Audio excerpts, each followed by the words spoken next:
You are listening to Football Live, powered by NairaBet, with Barry Swain. Good afternoon, football fans. Good afternoon, Chelsea fans and Arsenal fans.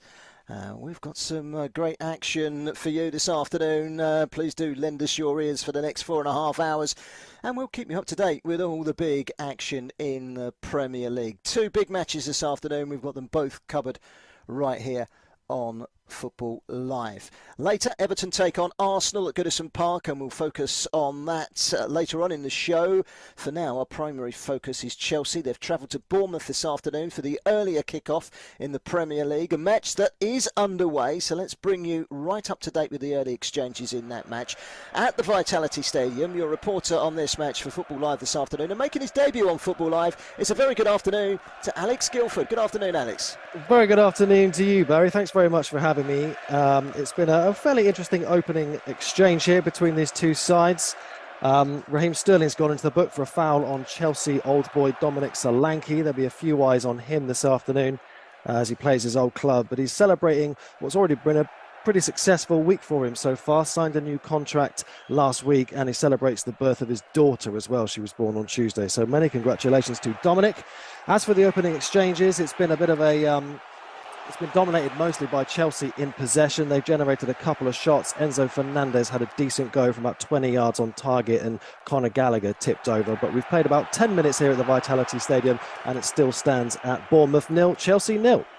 Well, thank you very much for that early update from Alex Guilford. We'll be across to Alex throughout the afternoon in that game, Bournemouth against Chelsea. And then later on, it's Arsenal who take on Everton away from home. It's not a good record recently for Arsenal away at Everton. Jack Hesson will be our reporter for that one. We've got other action this afternoon. We're covering a couple of other matches in Serie A, but before we do that, we'll stick with Chelsea because Mauricio Pochettino, the Chelsea manager, was able to speak just a couple of days ago in his press conference ahead of today's game against Bournemouth. Here's what he had to say.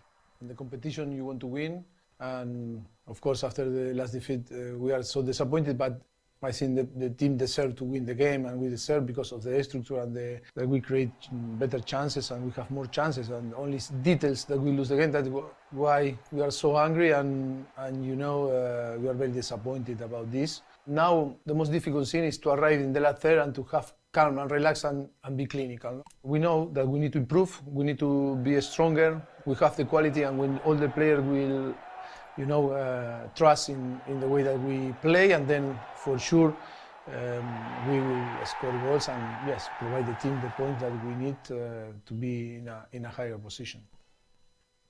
And that was Mauricio Pochettino, who spoke just a couple of days ago before travelling down with his team to Bournemouth today. 11.5 minutes gone in that game. It's currently 0-0. Chelsea dominating the ball. We'll be back to Alex Guilford very shortly. Let's also turn our attentions to Serie A in Italy, and this afternoon Frosinone, who have lost just the one game so far this season. That was at the hands of Victor Osimhen and Napoli. Their opponents today are Sassuolo, who haven't won away from home since March. This is another game that is underway, a 2 o'clock kick-off, casting both eyes on the action at the Goodison Stadium is our very own Richard Bond. Good afternoon, Richard.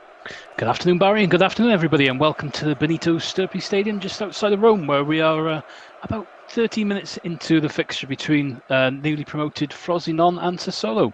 We've had an early goal, and it's come to the visitors. No surprise, really, being that Sassuolo have played Frosinone 10 times and have not been defeated in their history, winning the last 4 here at this particular ground. The goal scorer, Andrea Pinamonti, was put through by a beautiful ball from Jeremy Vina just inside the Frosinone half.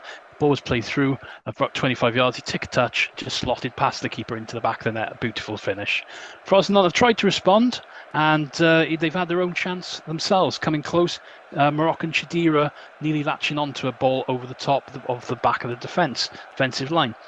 At the moment, though, it's 13 minutes on the clock. Frosinone 0, Sassuolo 1. Excellent. Thanks very much for that, Richard. You are listening to Football Live. Yes, so we'll be back to hear about a couple of really big Chelsea chances in a few moments' time with Alex Guildford down at the Vitality Stadium. Currently Bournemouth 0, Chelsea 0, but Chelsea are knocking on the door. Let's bring you up to date with some of the earlier kickoffs today in the Championship in England. Millwall 0, Leeds United 3. It looks like Leeds United are finally clicking into gear. 2 goals for Joel Peru, signed from Swansea, of course, just a few weeks ago. Russ Vernon, our chief football correspondent of Football Live, will be very happy. He's a Leeds United fanatic. 3-0 winners there. 2 for Joe Peru, 1 for Jorginho Ruta at the Den. Not a good start to the season for Millwall. Lorient 2, the leaders Monaco 2 in Ligue 1 at the Stade Yves Alamat. That game has just finished. Very good game it was too, following Balogun, the former Arsenal man, putting Monaco ahead after they'd fallen behind early on in that game. But a late equaliser in stoppage time from Lorient, from Romain Fèvre, has made it 2-2. Cagliari and Udinese have just finished their game at the Unipol Domos in Serie A, and it's finished goalless. Cagliari down to 10 men late in that game. Pek Zwolle and Go Ahead Eagles are playing in the early game in the Eredivisie. Last time I heard it was 1-1. I've not had an update. That should be finished by now. I'll try and find a score out for you. Open have just pulled a goal back against Standard Liège. Standard Liège have had a terrible start to the season, and they're in the bottom 3, 10 times champions, and they haven't won the league for 15 years, Standard Liège. Big team. They've won a major competition in Europe in the 90s. They are no mugs. They're a big club, and looks like they've kick-started their season. The Ivorian Wilfred Kango amongst the goals in that game. They're 3-1 up away to Joppen, and there's about 5 minutes to go in that game. Some other results for you, other latest for you. Plenty of goals early on in the Eredivisie. FC 20 were 2-0 up on Ajax after just 11 minutes, but Brian Brobbery has just pulled one back for Ajax. It's 2-1 in that game. Getafe 1, Osasuna 1. Iker Munoz has just cancelled out Stefan Mitrovic's opener for Getafe, and Hartberg 0, Austria Vienna 1 in the Austrian Bundesliga. Now is as good a time as any to head down to the south coast. It's been a glorious few weeks in the first few weeks of the season. The sun shining, enjoying some great weather, but don't worry, because the British winter time has suddenly arrived overnight. It's wet, it's dreary, but it's been a quite lively start, I think it's fair to say. Let's go over to Alex Guildford, who can tell us about a couple of really good chances for Chelsea. Yeah, that's right, Barry. It's raining the proverbial cats and dogs here on the south coast. Malo Gusto has slipped a couple of times on the ball. I think he'll be changing his studs at half-time. But since we last spoke, there was a really excellent opportunity for Raheem Sterling from about 8 yards out. Conor Gallagher played a really nice lofted ball that just broke Bournemouth's back line, and Sterling was about 8 yards from goal, and he just seemed to not be able to quite make his mind up. He lashed a cross-come shot. I mean, I think it went out for a throw-in the end. It was a really, really good opportunity, and really a player of his quality you would expect to be hitting the target from 8 yards out. And then Nicholas Jackson played a really smart 1-2 with Mykhailo Mudryk, who is in the starting lineup this afternoon. And he exchanged a really nice couple of passes with him down the left, and he turned about 25 yards from goal, shot, and his shot was deflected by Ilya Zabani and just hit the foot of the Brazilian goalkeeper Neto's post. So Chelsea on top here, as you'd probably expect them to be at this stage, but still haven't managed to find the breakthrough. So that's 16 minutes played or so, and it's Bournemouth 0, Chelsea 0 still, but don't count goals out in this. You are listening to Football Live. So 0-0 in the game at Bournemouth, between Bournemouth and Chelsea. We've already had a goal in our game that we're featuring this afternoon in Italy. Frosinone against Sassuolo, and that game is 1-0, as we heard just a few minutes ago from Richard Bond, and we'll be across there to hear some more news as the goals go in this afternoon. I'm sure there'll be some more. Amir Richardson's just scored for Rennes, and they lead Brest by 1-0 in France. We're talking about Frosinone there. Some interesting news coming out of France, which of course we've just mentioned. Nice little link up there from me.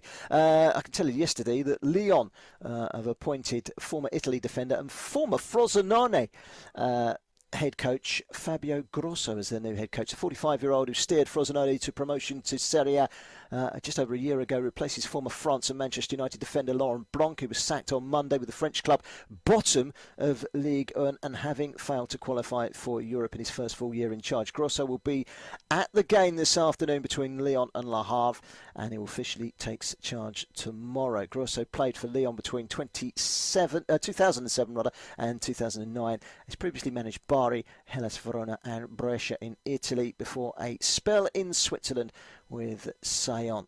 So that's an appointment that was brought to us yesterday. Breaking news in France. Lyon had a terrible start to the season. They're bottom in that Lens, who finished second last year, second bottom. So it's almost like the league table has been turned upside down. Incidentally, Friday night, PSG lost 3-2 at home to Nice despite 2 goals from Kylian Mbappe. Nigerian Teremes Moffi was the hero because he scored twice too for Nice to lift them up to second in the table behind the early leaders Monaco, who dropped points today, as we heard earlier, in a 2-2 draw. Harry Kane was on target again for Bayern Munich on Friday in a 2-2 draw with Leverkusen. Xabi Alonso, his team Leverkusen, top of the table after equalising in the 94th minute through Eze Palacios in a very good 2-2 draw. Away at Bayern. They're ahead of Bayern in the league table on goal difference. Half-time, FC 22, Ajax 1. That's FC 22, Ajax 1, not FC 22, Ajax 1. That sounds a bit weird when you read out that score very, very quickly. Let's head back to the South Coast, shall we, and catch up with Alex Guildford. He's watching the early stages of Bournemouth against Chelsea. Bournemouth have certainly been under the cosh, but so far Chelsea haven't made that breakthrough, have they?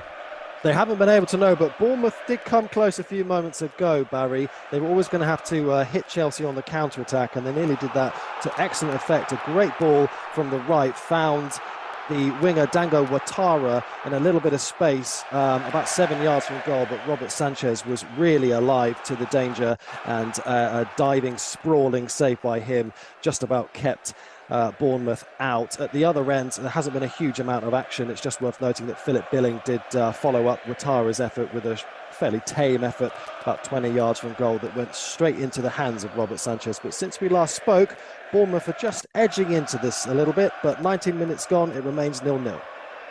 Excellent. Thank you very much for that, Alex. Let's go to our other game that we're covering this afternoon. It's in Italy. It's in Serie A, and it's being watched by Richard Bond. Frosinone against Sassuolo. And bringing us bang up to date, here is Richard. Yes, well, it's still Frosinone 0, Sassuolo 1. At the moment, we've got 22 minutes on the clock, and it's been more or less Frosinone have been coming into the game a bit more in these last few minutes now, trying to find their way into possession. The 2 loan signings that they've got from Juventus, Enzo Barrechea and Matthias Sula, have looked very good in midfield. But they are lacking that killer touch up front.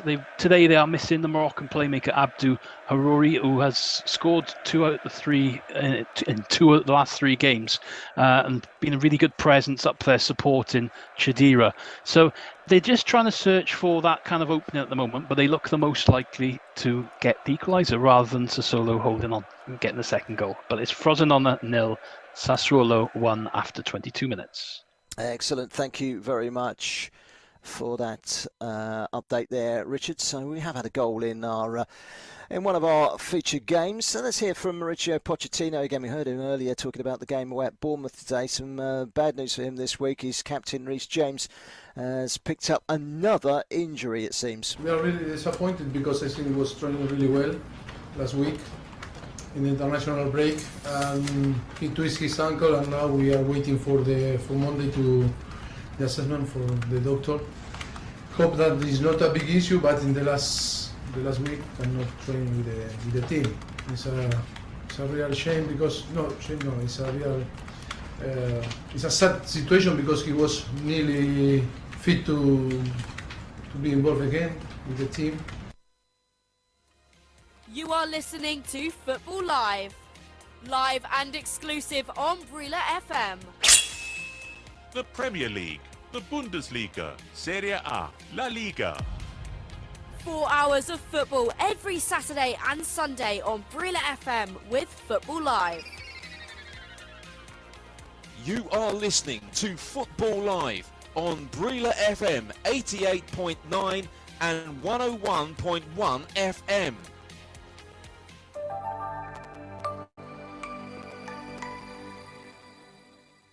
Coming up next Saturday on Football Live with Dean Kilford. Manchester City taking on Nottingham Forest. Everton go to Brentford. Live and exclusive on Brila FM. Sports Radio 88.9 Brila FM. Take Brila anywhere, everywhere. Yes. You can take Brila with you anywhere, everywhere. The Brila app is available for free download on Google Play. It is also there on the Apple iTunes Store. Yes, on Google Play and the Apple iTunes Store. Look out for the Brila football and microphone logo with the letters BRILA in green colour. That is our authentic app. It gives you Brila FM, Brila.net, Brilasports.tv and all the extra betting tips, live score, plus our Twitter, Facebook, Instagram, Google Plus and YouTube posts. Sports fun. You can post your videos and eyewitness reports. Brila, BRILA. Available for download on Google Play and the Apple iTunes Store. You are listening to Football Live.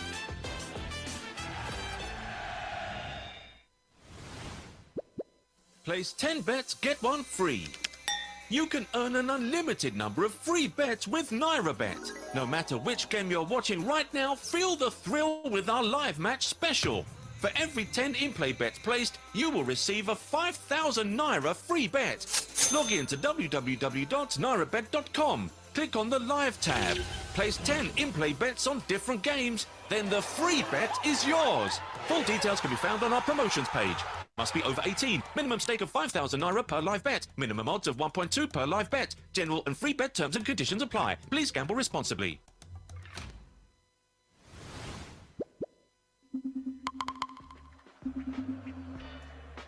You are listening to Football Live. Powered by NairaBet. With Barry Swain. 25, nearly 26 minutes gone in the game at the Vitality still. Bournemouth 0, Chelsea 0. We'll be across to Alex Guildford for an update in just a couple of moments' time. But I can tell you there's been another goal in Serie A. The goals. Powered by NairaBet. Frosinone have only lost once at home so far this season. They've got a little bit of a mountain to climb if they are to avoid a defeat at home this afternoon. Sassuolo have extended their lead. Let's cross to Richard Bond, who can tell us all about that goal. Yes, and it's a second goal for Sassuolo. It's Frosinone 0, Sassuolo 2, and it's that man again, Andrea Pinamonti, with his second goal, wonderfully finishing. Jeremy Toulon's right wing put into the box. Beautiful half volley, just on the edge of it. Lovely technique. Buries it into the bottom left-hand corner past the despairing keeper. Long way to come back for the home team now, but it's Frosinone 0, Sassuolo 2. Yeah, Pinamonti scoring there to give Sassuolo some daylight against their hosts this afternoon. Straight back to the Vitality Stadium now, and Alex Guildford can bring us bang up to date. Last time we heard, it was a close shave for Chelsea as Bournemouth created a decent chance. Still 0-0. How's it shaping up for the first 25 minutes, Alex? Yes, but a really nice opportunity for Raheem Sterling. He's scored in his career the joint most goals against Bournemouth in his career. He's got 11 against them in all competitions. He's also scored 11 against Watford, but he was very near to getting a 12th goal against Bournemouth this afternoon. Really nice play down the right by Chelsea with Malo Gusto causing all sorts of problems for Bournemouth's Hungarian left-back Milos Kerkez. The ball fell to Sterling. He was about 8 yards from goal once again. Had to snatch at the shot a little bit, but Lloyd Kelly was in very close proximity to him and blocked the shot. So Neto, Bournemouth's captain for the afternoon, didn't have to make a save, but having conceded a decent chance at the other end, Chelsea are certainly back on top here and passing the ball around really smartly. It's still 0-0. So still 0-0 in our feature game in the Premier League, the first of two this afternoon. Arsenal go to Everton in the later kick-off. Really looking forward to that. We'll bring you some team news in just over an hour's time from Goodison Park. as Jack Hesson will be helping us build up to what promises to be a great game. It's not a happy hunting ground for Arsenal, Goodison Park, and of course Mikel Arteta returning to one of his former clubs this afternoon. Everton against Arsenal will begin the build-up in that match very soon. So still Bournemouth 0, Chelsea 0. There are 2 goals in our other feature game. Frosinone 0, Sassuolo 2. 2 goals for Andrea Pinamonti, as we just heard from Richard Bond.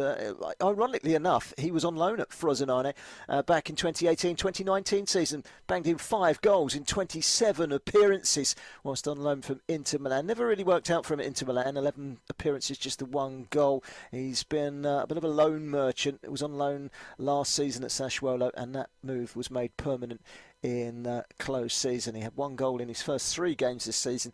He's just made it 3 and 4 with 2 early goals in that game. Frosinone 0, Sassuolo 2. We can see just in front of us, 29 minutes gone. It's still 0-0. Ben Chilwell amongst the substitutes this afternoon for Chelsea, warming up as Chelsea look to get their noses in front down on the south coast in Dorset. Bournemouth 0, Chelsea 0. Of course, those 2 sides met towards the end of last season. I remember actually going down and covering that game. Chelsea won comfortably. I think it was 3-1, wasn't it, in the end? But they were certainly comfortable winners back end of last season. I'll be looking for a repeat of that this afternoon. Let's head back, shall we, to our game that we're covering in Italy. Richard Bond is watching the game between Frosinone and Sassuolo, and a good chance, Richard, to tell us about. Yeah, and Frosinone, for all their play in this game, they haven't had any reward for it. And the visitors have that 2-goal advantage, but they had a really good chance just minutes ago. It was a lovely ball in on the right-hand side from Anthony Onoyo, and it was swung into the box direct, picking out Chedira, who just came in late. Back post, he's got his neck right round the header, directed right towards the bottom right-hand corner, but the keeper, Cragano, has just come in today. He's made a beautiful one-handed save just to tip it round the post. Really good keeper work there, and keeping his side in 2-goal advantage. But at the moment, it's Frosinone 0, Sassuolo 2. Excellent. Thank you very much for that, Richard. We'll be back to hear about a chance for Bournemouth in just a few moments' time with Alex, who will tell you about a Bournemouth chance that has actually gone so far away from the goal, it's gone out for a throw-in 5 yards forward from the corner flag. It was that bad. Alex can tell us a bit about that one. Not one of the contenders for hit of the season, that one for sure. Before we do go back to Alex, who can tell us all about that, let's hear from a Bournemouth perspective. David Brooks is a great story, isn't it, this one? David Brooks is a very good player. He was diagnosed with cancer a couple of years ago. He missed the entirety of last season and much of the season before as he recovered. He has made a full recovery. He's got a full pre-season behind him, and that full pre-season behind him has made the world a difference. He's now back in the Bournemouth team, and here he is speaking to Football Live. Yeah, I think it was always going to be a test the first pre-season back, when I wasn't carrying so much weight and kind of fresh off the back of the treatment and stuff. So yeah, I think this one was always going to be a big one for us, and to kind of stay injury free and then to kind of chip in with a few goals, it's obviously helped the confidence to go into the season. Not many people after the treatment and stuff go and try and get back into one of the best leagues in the world. So it's it was extremely tough. There was a lot of running, and even just not really kicking a football for a year and a half, 2 years is a challenging thing. I think if you ask any footballer that's just had an injury for a year, it's tough. But then when you add on to the fitness side of it, the amount of muscle and fitness that I lost, it was extremely tough, but just makes it that much sweeter when I finally got back. So that was David Brooks of Bournemouth. Let's head down to Bournemouth, shall we? Driving rain and a chance for Bournemouth. I just mentioned it a couple of minutes ago, Alex. It wasn't the best of hits, was it? I think a chance for Bournemouth is being slightly generous there, Barry.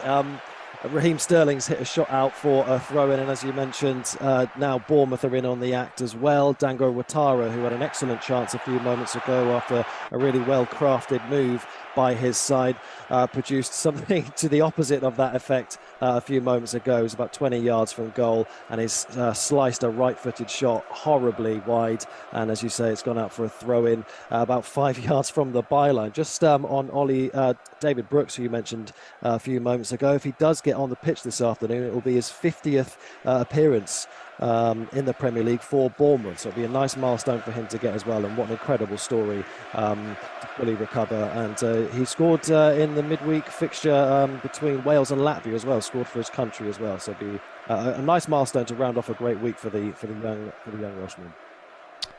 Excellent. Thank you very much for that, Alex. We'll be back with Alex very soon, I'm sure. Akko Adams, the Nigerian, is part of the Montpellier side that tend to score lots of goals and concede lots of goals in Ligue 1 in France. And they've had to wait 35 minutes to get the game, and they get the first goal of the game. And a familiar face, Wabi Kazri, has scored it. It's Strasbourg 0, Montpellier 1. Heidenheim in the Bundesliga have wasted no time in getting their noses in front as well. The newly promoted side are doing okay this season, and Tim Kleindenst has just given them a 5th-minute lead at home to Werder Bremen. Another big chance in the game between Chelsea and Bournemouth. Bournemouth and Chelsea, just get it the right way around, down at the Vitality Stadium. Probably, Alex Guildford, the best chance of the game so far.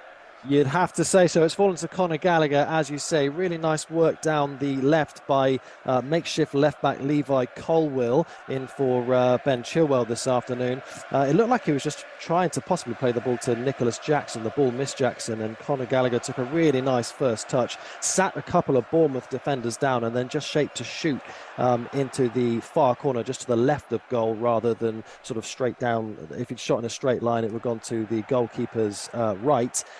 Really smart save in the end by Neto. Possibly the wet conditions just meaning that Conor Gallagher didn't quite get the connection on the shot he was looking for, but nonetheless take nothing away from the save.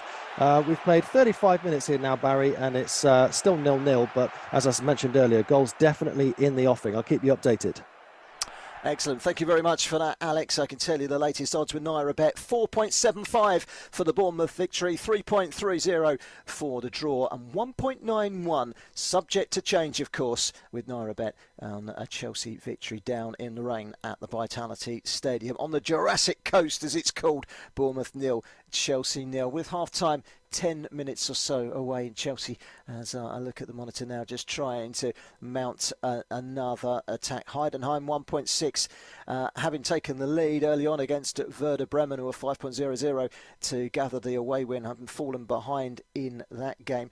Chelsea for the victory has just dropped to 1.85 as a result of that latest manoeuvre forward. So that's bringing you bang up to date with the very latest odds. And well, we've got a game this afternoon in the Belgian Pro League as well, and Kortrijk are playing Anderlecht in the Belgian Pro League. It's our featured game in that league this afternoon. Anderlecht have made a solid start to the season. They're 5 without a loss, having lost to Union Saint-Gilloise on the opening day of the season. And probably a good time to run into a Kortrijk side who are bottom with just 1 point. Watching this one for Football Live this afternoon, it's a very good afternoon to Michael Jeffries. Hello there. It is a lineup that we were expecting but maybe not hoping for, because Kasper Schmeichel is nowhere to be seen after his shock move, where he's getting a salary 26 times less than when he was at Leicester. He's not in the lineup, but Thorgan Hazard is on the bench for Anderlecht. Maybe we will see him in this game. But in the starting lineup, the Tongan captains this team as they hope to leapfrog their way up the table against Kortrijk, which, as you said, Barry, they have not had the best start so far. They lost 24 players in the summer window and have had 60 new ones come into the side, and they have not gelled at all. They are bottom of the league, but with the creative maestro and Captain Kadri in the side, there is always a chance for an upset. But we'll have to see. You never know with this game. Absolutely. Thank you very much for that, Michael. Michael will be overlooking all the action, which kicks off in around about 20 minutes at the Goodison Park Stadium this afternoon between Kortrijk and Anderlecht. That's Michael Jeffries, who just heard there with the team news.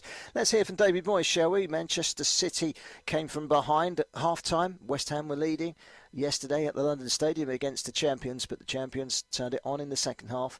They won by 3-1. Here is what the West Ham United manager, David Moyes, had to say. Small margins in football at the moment, and to be fair, the early season ones have gone for us. Today, look, we played against a top team. We've done an okay job. Bits of it I liked, bits of it I didn't like. But overall, I have to say the players done a brilliant job in the main, and we tried to make it as difficult as we could. We always do against Man City. We try to make as many chances as we possibly can against Man City. I think you have to be really clinical, and also really clinical defensively as well, that you really can't afford to make many mistakes. And I thought their first goal came at a bad time. I thought their second goal was a mistake, and we should have dealt with that much better.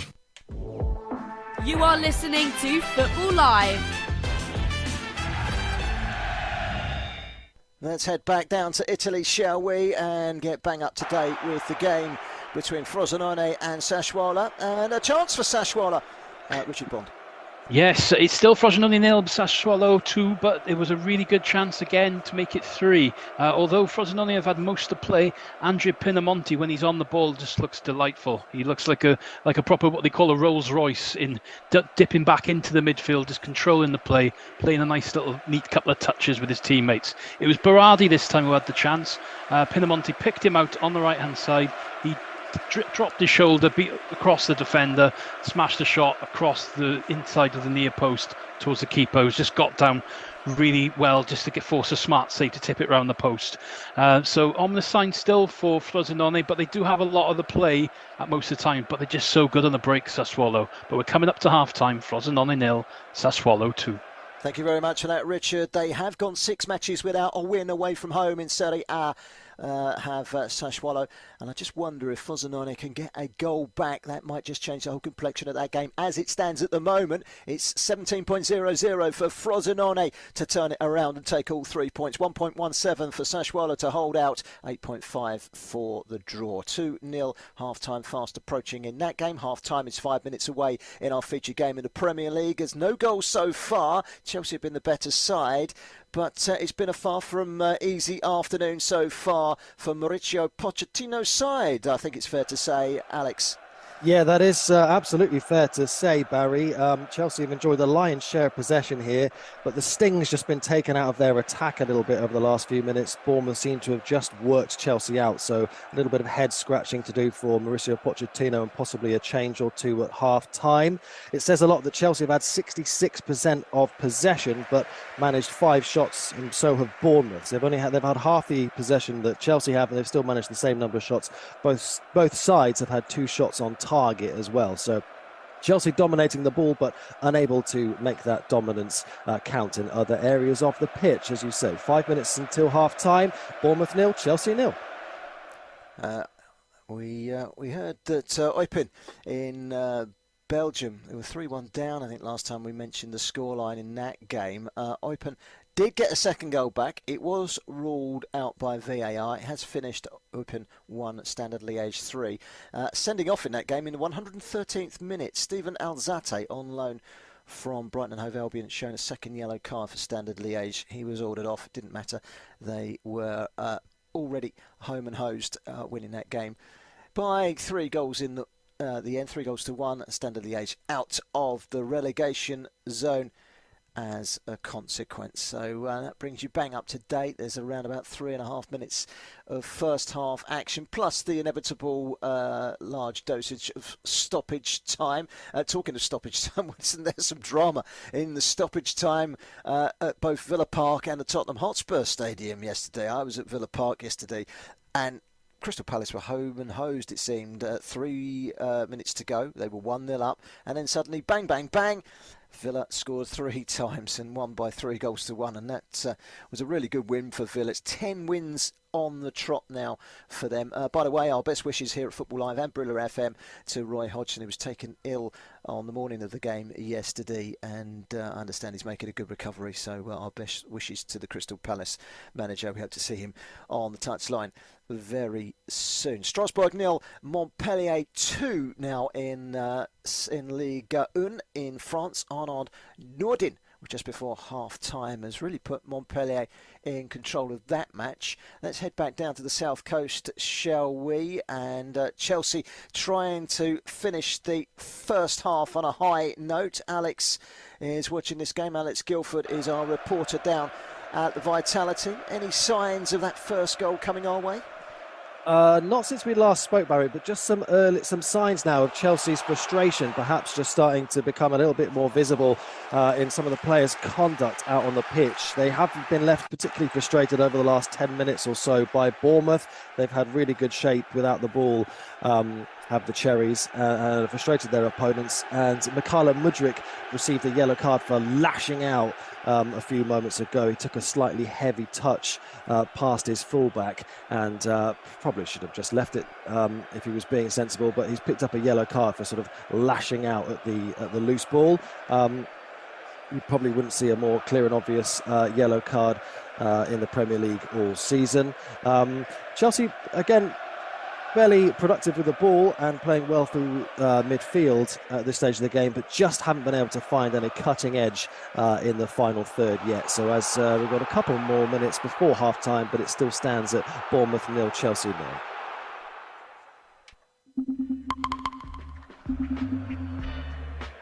You are listening to Football Live, powered by NairaBet, with Barry Swain. So a yellow card there for Mudryk. The rain falling. It's miserable down on the south coast this afternoon. What's happened to the sunshine? It was glorious sunshine yesterday. It's been glorious sunshine for the past few weeks. We've had some great weather in the opening weeks of the Premier League season, and suddenly, bang, just like that, winter is here. Hoping to bring a shine and a smile to our faces are the likes of Chelsea and Arsenal this afternoon. Arsenal will be in action 4:30 this afternoon away at Everton, who are still looking for their first win of the season. They're down in the relegation zone, looking to get up and running in that game. Let's hear from Mikel Arteta, shall we, the Arsenal manager. Now, before the international break, he did drop a little hint to the media, and you should never drop a hint to the media, let me tell you, that he was open to reviewing the situation of the captaincy at Arsenal, and that was picked up again this week. This is what he had to say about the captaincy situation at the Emirates. Earlier in the summer, you were speaking about how the leadership group would be decided after the transfer window came to a close. I just wondered, have you made a decision and have you communicated that to the players? It's not about the decision making something formal or something public. We have many leaders in the squad. We have a captain, that is Martin, and you have seen in the last few games and in pre-season when there are changes as well. When you have number 2 and 3, then maybe it's the 4 and 5. So what I'm really interested is about empowering the qualities that they have as human beings and make sure that the leaders come out. So don't really restrict anybody, because we have a lot of people that are capable of doing that at the moment. So there you go. Put that one to bed. Still none the wiser, but we think Martin Odegaard will be wearing the captain's armband this afternoon. And in less than an hour's time, we'll have our very own Jack Hesson on air to give us the team news, and he can probably confirm as to whether Martin Odegaard is still wearing the captain's armband. I very much suspect he is. A half-time whistle is just about to blow in the game between Bournemouth and Chelsea. Let's quickly head off to our game. Actually, I'll tell you what, we'll head off to our game in Italy. Checking for a Frosinone penalty, Richard Bond, VAR, I understand. Yeah, we've had a lengthy break here where there's a pull given against Tresoldi, in the Sassuolo defence against, I think it was on Chedira, and as the ball's been played across from the left-hand side, it's whether he's tugged him back as he's gone to get the ball. The referee took his time on this one, and he went across to have a look with the VAR, and just seeing now, they've just given the penalty now, so it'd be interesting to see now if Frosinone can get back in this one, but I'll update you in a minute now. It's Frosinone 0, Sassuolo 2 at the current state. Excellent, thanks Richard. We'll be back to you to hear all about that penalty in a minute. First of all, let's head down to Bournemouth, shall we? It's 0-0, it's half-time. Alex Guildford can bring you bang up to date with the first 45 minutes. Yeah, an interesting first 45 minutes here, Barry. As you said earlier, conditions making things very slightly difficult. Chelsea definitely the dominant side, certainly with the ball, as you'd expect, with the amount of investment in their squad over the summer. They're without Caicedo today. He's having a couple of tests on his knee, and it must be said that Leslie Ogochukwu has done a really good job deputising for the Ecuadorian. He's shown some really smart touches to not only win the ball back for his side, but to break Bournemouth Bournemouth Lions on a couple of occasions. Chelsea have had the most chances in the game. They could have gone ahead through Conor Gallagher and Raheem Sterling, although Raheem Sterling's shot went out for a throw-in, as a few moments later did Dango Ouattara. He'd done really well a few minutes before to get on the end of a really smart ball in from the right-hand side, but it was well saved by Robert Sanchez. Since then, since about the 35th, 36th minute, it must be said that Chelsea have been frustrated by their opponents this afternoon. Bournemouth have held a really good shape out of possession and have looked reasonably dangerous on the counter-attack. Chelsea fans will be enthused by the sight of Enzo Fernandez getting on the ball a lot, but he's just been dropping a little bit deep, which has meant that Chelsea haven't managed to really carve out any clear chances in the final third in the last 10-15 minutes or so. So all to play for in the second half, but at half-time, as you say, it's Bournemouth 0, Chelsea 0. Yeah, we're saving the goals in that one for the second half. Alex, we're back for the second half. No such problems in our game that we're covering in Italy this afternoon. The goals, powered by NairaBet. Last time we were with Richard Bond, we heard that VAR had confirmed a penalty for the home side. Now, I did say at 17.00, Frosinone, if they could get one back against the Sassuolo side that have not won away from home since March, might be a good bet, because they've now gone down to 7.00, and they've gone down to 7.00 with NairaBet as a consequence of that penalty hitting the back of the net, Richard.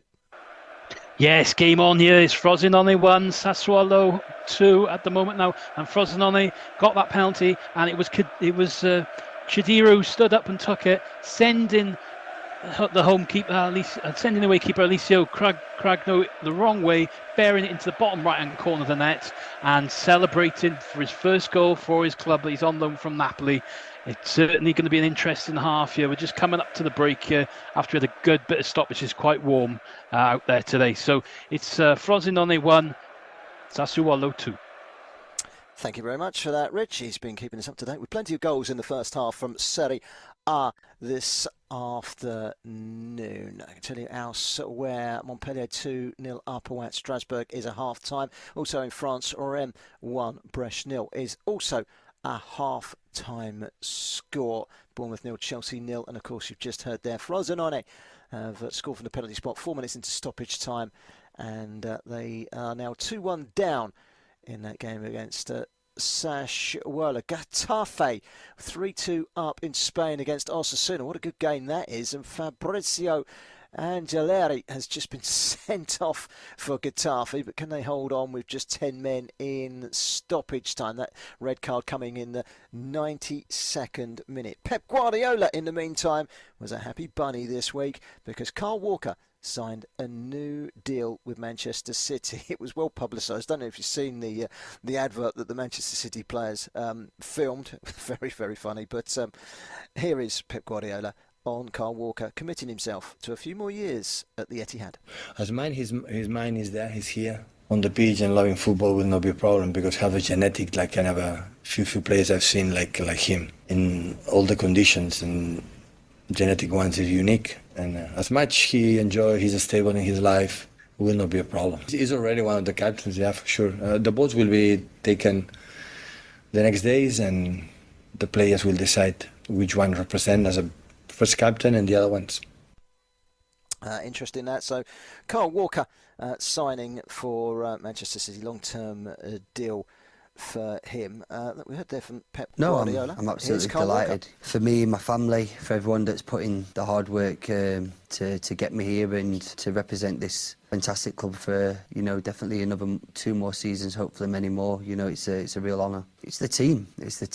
I think that in this team there's something special. Obviously just coming back off an amazing high of last season and winning the treble and finally getting the Champions League, which was the one trophy that we didn't have as a group and as collectively. I wanted to go and do it again. I wanted to, the lads have got that hunger again to go and achieve something really special again this season, fingers crossed. So I wanted to be a part of it and I didn't want to miss out in that. Champions of Europe, champions of the Premier League, top of the Premier League, champions, of course, winning the Super Cup. Who's to say they're not going to win the Club World Cup as well when it comes around later this year. So Manchester City on a high. Kyle Walker signing a new deal to keep him at the Etihad for the foreseeable future. It's time now to head back to the Brila FM studios, and we're delighted to be hooking up this afternoon with our very good friend Tony. Back to you, Tony.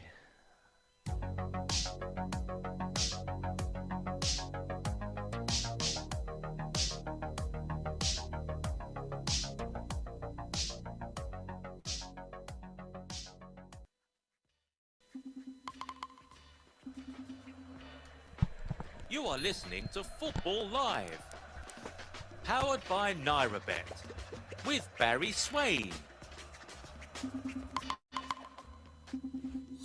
Well, welcome back to Football Live, and well, let's head back to the game between Bournemouth and Chelsea, since handing over to the guys at Brila FM this afternoon. We come back off of the back of Tony and his calls to find Chelsea are in action this afternoon in the second half, and we can cross over to Alex Guildford, who can bring us bang up to date with the early action after the restart.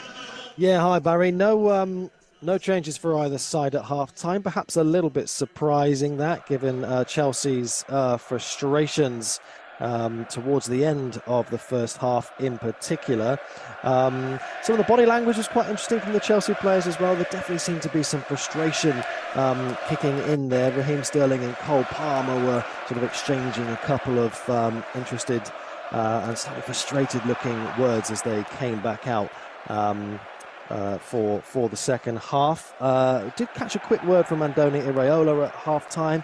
He said he was very pleased with the way his side were defending very high up the pitch, trying to get the ball off Chelsea nice and high to obviously try and hit them on the break and create chances nice and quickly. Unable to turn that into a goal yet. I was very optimistic that there would be a goal in this game, Barry. I still am optimistic. Only one of their last 12 meetings in the Premier League has ended in a draw, and at very least, if the first chance anything to go by, it won't be a goalless draw, even if we do have one of those this afternoon. So I'll keep you up to date, but 5 minutes played in the second half so far, and it's Bournemouth 0, Chelsea 0. Thank you very much for that, Alex. I can tell you about a goal, and it's a goal that might just prick up the ears of one or two of you Super Eagles fanatics out there, because Moses Simon has got on the score sheet in the French Ligue 1 for Nantes away at Clermont this afternoon. It's Clermont 0, Nantes 1, 3 minutes after half-time. Moses Simon, who did play a part last week for Nigeria in the 6-0 win against Sao Tome Principe, is on the score sheet this afternoon, and well, for him it's his first goal since scoring for Nigeria in the 1-0 AFCON qualifier in late March against Guinea-Bissau away from home. It's been a lean spell. 2023 has not been a particularly good year. It's his first goal in 2023 for his club, Nantes. Moses Simon scoring this afternoon. Great to see him back on the score sheet. And it's 1-0 to Nantes in that game. Rennes 1, Brest 1. Equaliser there from Madi Kamara has levelled things off at 1-1. The teams are coming out in the game that we're covering at Frosinone against Sassuolo in the Stadio Benito Sturp. We'll be across to Richard Bond shortly. In the meantime, let's head to the game between Bournemouth and Chelsea, where big chance, was a goal, but there was a certain flag involved, so it doesn't count, does it, Alex? Unfortunately not, Barry, no. Mykhailo Mudryk was fouled about 19 yards from goal. He was about a yard outside the penalty box just a few moments ago. Raheem Sterling stepped up and took the free kick, whipped a really lovely shot which rattled Beto's crossbar. It did look, to be honest, in real time like it might have crossed the line, but we've seen the replays now provided by on my little screen here in the stadium, and it definitely didn't cross the line, certainly not all of the ball anyway. Levi Colwill, who's never scored for Chelsea, was on his toes, and he lashed in the rebound, absolutely smashed it with his left foot in between the legs of Neto, and it cannoned in off the goalkeeper. But as you say, the linesman's flag was up, on the far side, and the goal was disallowed. That would have been the first goal in about 2.5 hours, I think, for Chelsea. They've had 34, 35 odd shots in that time and just haven't been able to find a breakthrough in the Premier League. Meanwhile, Marcus Tavadier's gone up the other end and he's had a decent effort at goal since then. So Bournemouth trying to get back into things. I'm still optimistic there are going to be goals in this, Barry. But 52 minutes played, Bournemouth 0, Chelsea 0 for now. Excellent. Thank you very much for that, Alex Guildford. First game on Football Live, and you don't want to start it with a 0-0 draw. You need to have a few goals. Hopefully we'll be able to lure a goal or two for you in the rain down in Dorset this afternoon. Bournemouth 0, Chelsea 0. And about 53 minutes gone in that game. There was a great game earlier on. It's now finished in the Spanish La Liga at the Coliseum Alfonso Perez, and it was quite a spectacle at the Coliseum because Getafe, down to 10 men late on, beat Osasuna by 3-2. That is a result in the game that has just finished in Spain. In the Netherlands, in the Eredivisie, well, Ajax look like they're heading for defeat. Nachi Univar has just scored 11 minutes from time to make it FC 23. That's FC 23, not FC 23. I hate it when FC 20 play because it sounds so wrong when you read out the score. FC 20 are beating Ajax by 3-1, I can tell you, at the De Grolschwester this afternoon. Not looking like a good afternoon for Ajax, who haven't made the best of starts in the Eredivisie this season. And they've got to play Brighton, of course, as well in the Europa League. Looking forward to seeing how that one measures up. Brighton had another excellent result yesterday, of course, when they managed to get the better of Manchester United to the tune of 3-1 in that game at Old Trafford. Eric Ten Hag spoke after the game. His team were booed by the Old Trafford home crowd, but he saw it as a positive. I think it was positive. You see that the fans on the first moment in Old Trafford, and the reception for him was great. I think he performed very well. So I think it's good that they give this signal, this message. It will give him belief, Rasmus. But everyone knows he came in with a small issue. We built him over the last 3-4 weeks. He's not ready for a whole game, and we have many games to play in short notice. So we have to build him also in the fitness.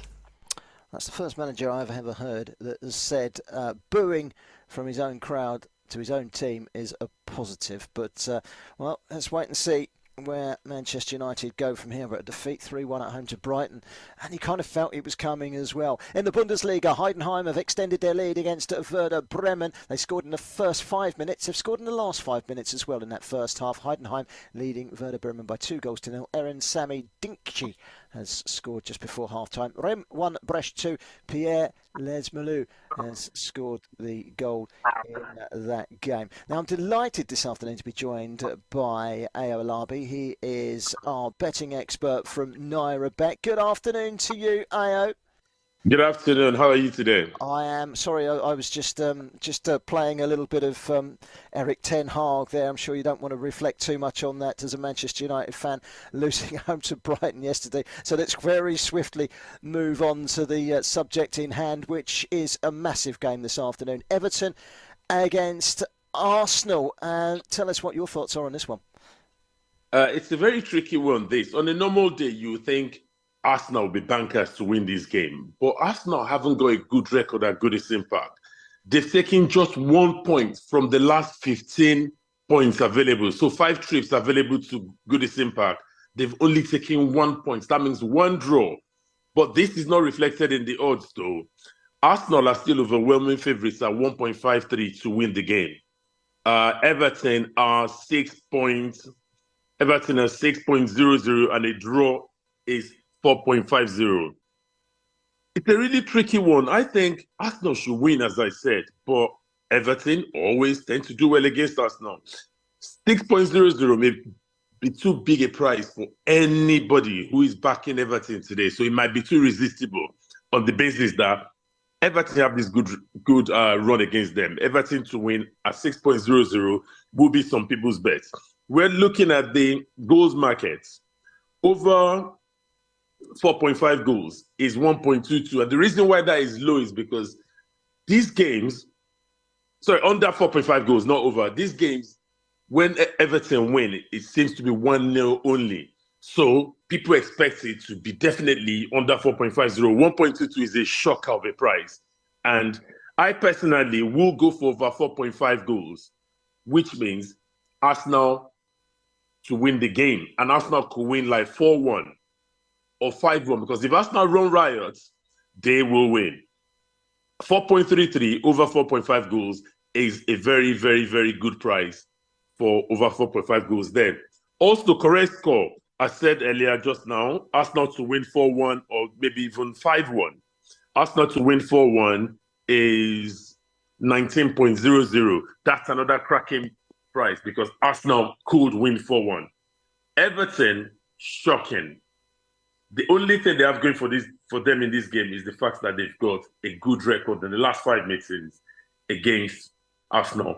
And that is one day that is not going to count for anything. I personally think Arsenal will win 4-1, 19.00 will be my tip of this particular match. And that's my bet. Doesn't mean what I bet is what others will bet, but that's just my personal tip. Arsenal to win 4-1 at 19.00. That's the value bet for me. Also, we have the correct score market. The goal scorer market. If I can give you that quickly. The first goal scorer, Dominic Calvert-Lewin, is 10.00. The question is he going to be on the pitch? Team news not out yet. Bukayo Saka is 7.00. That's a skinny price for 22 players that potentially subs that will be involved in this. But the value in the goal scorers market could be Kai Havertz. I know a lot of people have given him so much stick because he's been absolutely horrendous this season. But at 9.00, one day is going to kickstart his Arsenal career. 9.00, first goal scorer, Kai Havertz. That, for me, that is the price. That's the best in that market. Also, Michael Keane is the one that seems to get goals for Everton sometimes from set pieces, and Tarkowski, I remember when Tarkowski would get a lot of goals for them as well. But Michael Keane at 34.00, unbelievable. He could be the first goal scorer. And if Everton win, it will most likely be 1-0. It will not be 4-1 like if Arsenal win. Excellent. Thank you very much. That was a really insightful look into the game that we've got covered this afternoon. Thank you very much for joining us on the show today and, of course, yesterday. And we'll catch you again next weekend. All right. See you next week, guys. Thank you, Take care. That's Ayo Alabi, our betting expert from NairaBet. So there you go. Everton are going to win. It's probably going to be a 0-0.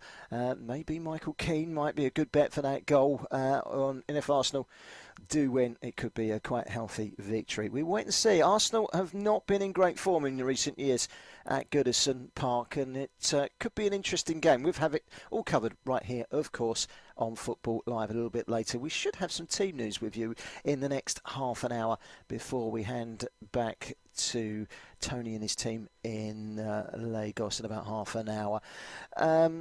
Let's head back, shall we, to Bournemouth. Bournemouth against Chelsea. Since we were last there, a half a shout of a penalty and also a decent chance for Bournemouth that was charged down and narrowly wide, Alex.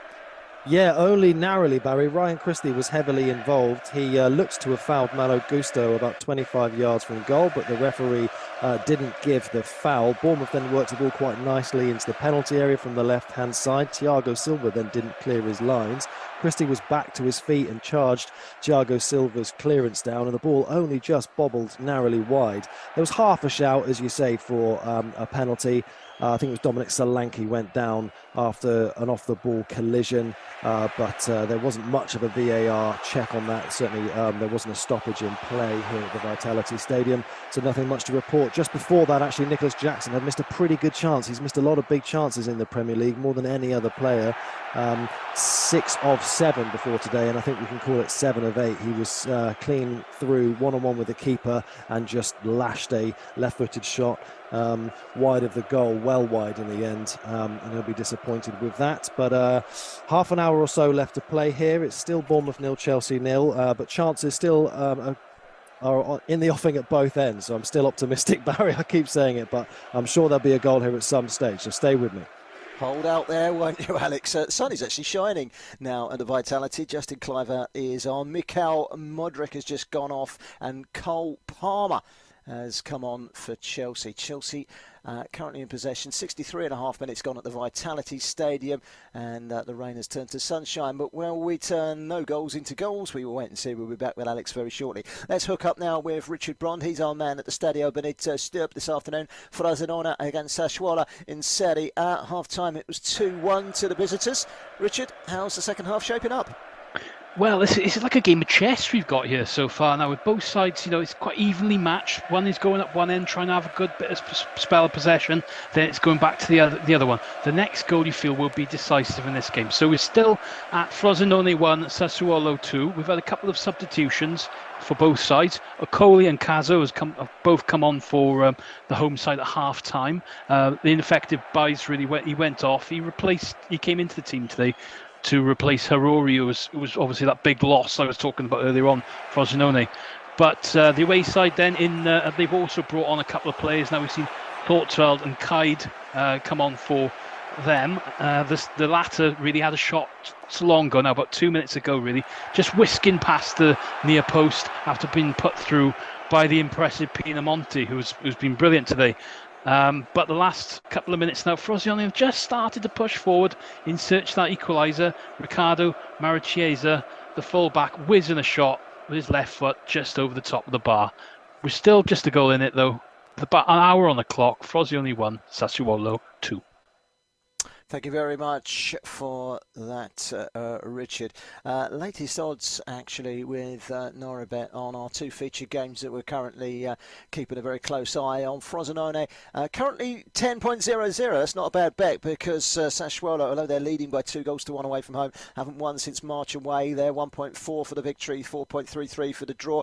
The draw in the game between Chelsea and Bournemouth down at the Vitality, the draw has dropped to 2.3, suggesting that the eyes are now on this game, petering out for a draw. Bournemouth to win, 6.00. Chelsea to win, it's just gone up 2.3. Sun is shining brightly down on the south coast, and we will be back for news of updates with the game involving Bournemouth and Chelsea very, very soon. No goals in the game at the Vitality, but a game that kicked off just a few moments ago, 25 minutes, that's not quite a few moments, there has been a goal in our Belgian Pro League game. The goals, powered by NairaBet. Let's head across, shall we, and hear all about that goal. Courtrai, bottom of the league, just 1 point. Anderlecht have made a decent start to the season, 5 without defeat at the Goodison Stadium. There's no surprise, Michael Jeffries, that the first goal has gone to Anderlecht. It's not actually. The first goal has gone to Kortrijk, and then Anderlecht have bounced back immediately. There's been 2 goals in this game. The first was Kortrijk. They've actually played very well. They've controlled the possession nicely, and then Dion de Neve heads the ball over the right back and runs through it on goal, buries it beneath the keeper. Very much a solo goal, very impressive. And then immediately Dolberg scores a long-range finish to bounce back about 1-2 minutes later. It's all kicking off here. I don't think they were very happy about conceding that one. And so the game has come alive. It's a lot more energetic and a lot more scrappy. And I think it's only going to improve. But the score at the moment is Kortrijk 1, Anderlecht 1. Well, thank you very much for that, Michael. I didn't see that first goal going in there on my monitor in front of me. Note to self, read carefully the notes that your producer puts in front of you. Kortrijk 1, Anderlecht 1, not 1-0 to Anderlecht. So Kortrijk taking the lead, the bottom side there for Dion de Neve. And then Kasper Dolberg with a very, very quick equaliser to make it 1-1. Excelsior 0, Almere City is how it's finished. Sorry, Excelsior 0, Almere City 0 is how it's finished in the Eredivisie in the Netherlands. Half-time, Heidenheim 2-0 up on Werder Bremen in the German Bundesliga. Let's head back, shall we, to Bournemouth. Sun finally shining. The rain has made way for sunshine. Is it going to shine on Chelsea? Well, they come very close just a few moments ago, didn't they, Alex? They have indeed, Barry, they did. Cole Palmer won a corner on the right-hand side, having just come on. And what followed was, frankly, a bit of pinball and just sheer chaos in the Bournemouth box. The ball eventually broke to Nicholas Jackson, just to the left of the penalty area. His cross-come shot hit a Bournemouth defender, and then Levi Colwell was pretty unfortunate not to stab the ball home. He had 5 or 6 Bournemouth players around him. He tried to wrestle a couple of them off the ball, wasn't able to do so. One of them cleared the ball into Colwell's face. I think it cannoned off his chin, and eventually Bournemouth were able to scramble it clear. They have had an opportunity to get the ball up the other end, Bournemouth, but weren't able to convert it into a chance. But as you say, in the glorious sunshine here, I'm a little bit more optimistic that goal and that breakthrough will finally be on its way before too long. 20 minutes left to play. Bournemouth 0, Chelsea 0. Yeah, and the rain has given way to the sunshine down in Dorset. Bournemouth 0, Chelsea 0. Don't forget, we've got Everton against Arsenal coming up a little bit later on. We should have some team news for you in just over 10 minutes' time from Goodison Park. That's Everton against Arsenal.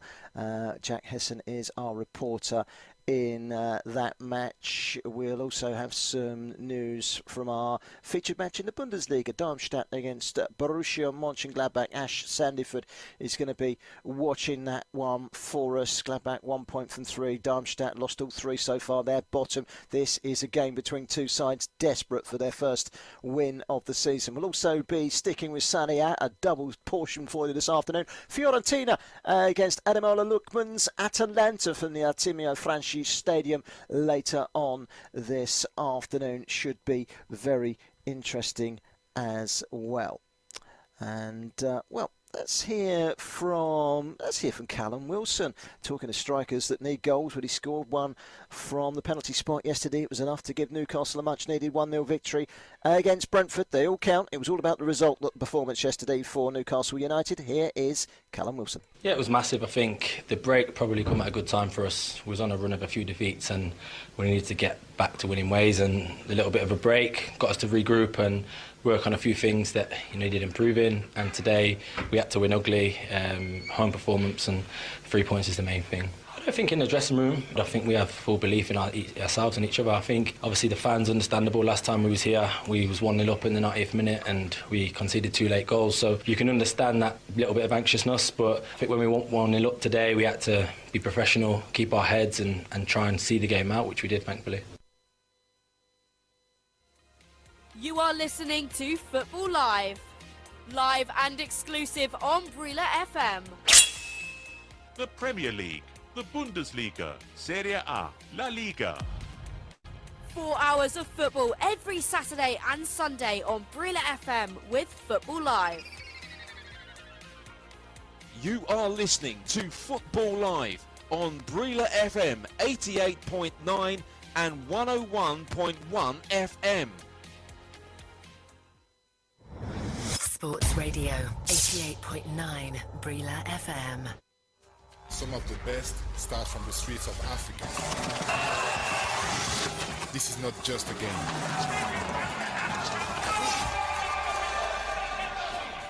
It's a feeling within us. It's expressive.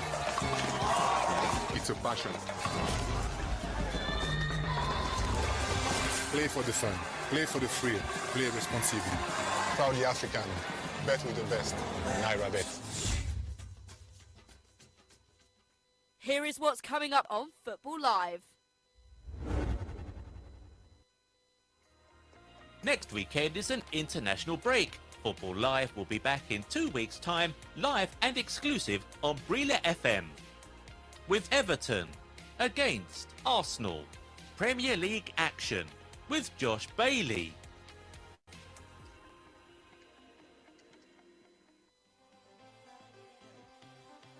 You are listening to Football Live on Brila FM.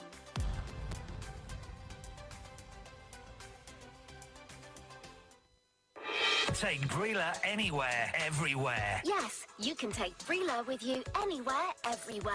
The Brila app is available for free download on Google Play. It is also there on the Apple iTunes Store. Yes, on Google Play.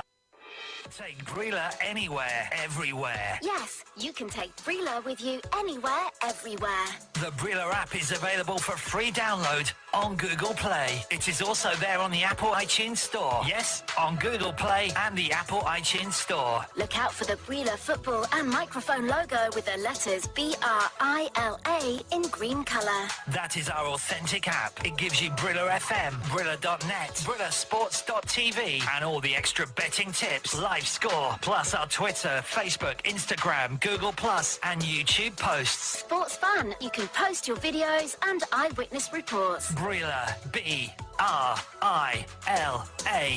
Available for download on Google Play and the Apple iTunes Store.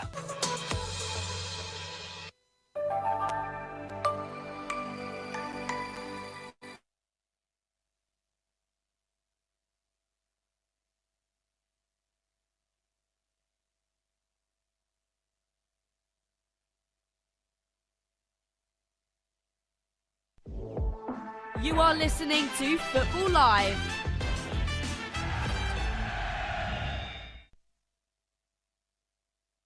Well, a very warm welcome back to Football Live, where Strasbourg have come from 2-0 down through an equaliser from Lebo Marthiba in France to make it Strasbourg 2, Montpellier 2. Let's head straight back to our feature game. We're heading towards the final 15 minutes between Bournemouth and Chelsea. It's still 0-0. Still waiting for the first goal of the afternoon on his Football Live debut. Here's Alex Guildford. Yeah, hi there, Barry. There was an opportunity for Chelsea a few moments ago. Malo Gusto got the ball 25 yards from goal, despite the fact that he's never scored a senior goal, either for Chelsea in the 5 games he's played for them so far or for his former club, Lyon. But he whipped a really fantastic right-footed effort 25 yards out that just narrowly missed the Bournemouth goal. And it was probably the closest Chelsea have come in this second half. Bournemouth, meanwhile, went up the other end, and nice play down the right-hand side by them. So an excellent ball whipped into the box that really had Chelsea's back line struggling. But Marcus Tavernier and Dominic Solanke both completely missed it. Though it hasn't resulted in that all-evasive first goal just yet. A couple of substitutions coming up for Chelsea, and I'll update you on those in a few minutes, Barry. But it's Bournemouth 0, Chelsea 0 still. Excellent. Thank you very much for that update there, Alex Guildford. Well, we haven't had any goals down on the south coast. Let's head a little bit further down south into Italy, where we do have a goal to tell you about. The goals, powered by NairaBet. And it's an equaliser. I said they were fragile away from home. Frosinone have gone and got an equaliser 20 minutes from time. To tell us all about it, it's Richard Bond.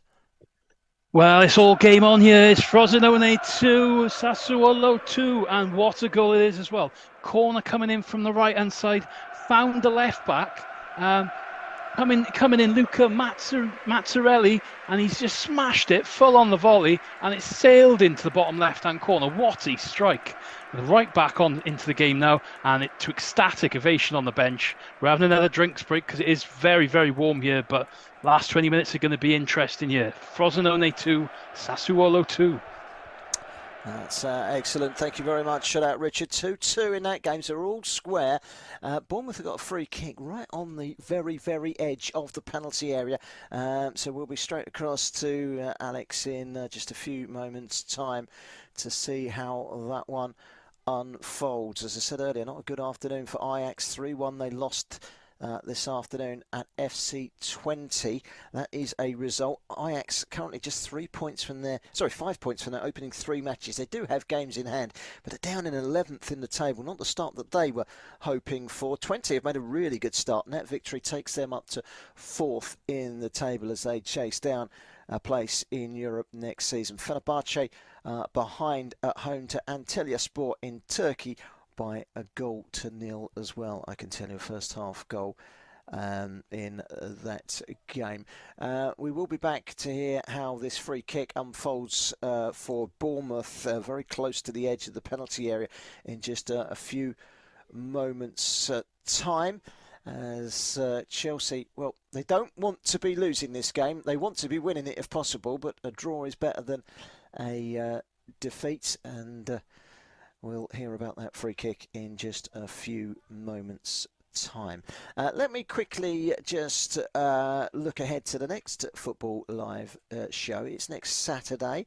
Dean Kilford will be your presenter right here on Football Live, exclusive to Brila FM. We've got a couple of matches in the three matches in the Premier League in the afternoon, and some pretty tasty matches as well. It's Manchester City against Nottingham Forest, a local derby. Hopefully Roy Hodgson will be back and fit again for Crystal Palace against his old side Fulham at Selhurst Park. What a big game this is as well. Luton against Wolves, two teams desperate for their first win of the season.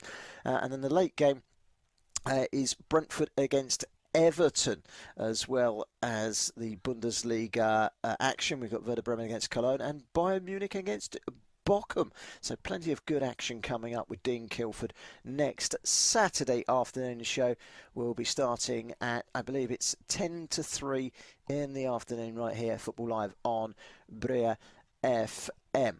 And, well, let's head back, shall we, to Bournemouth. Bournemouth against Chelsea.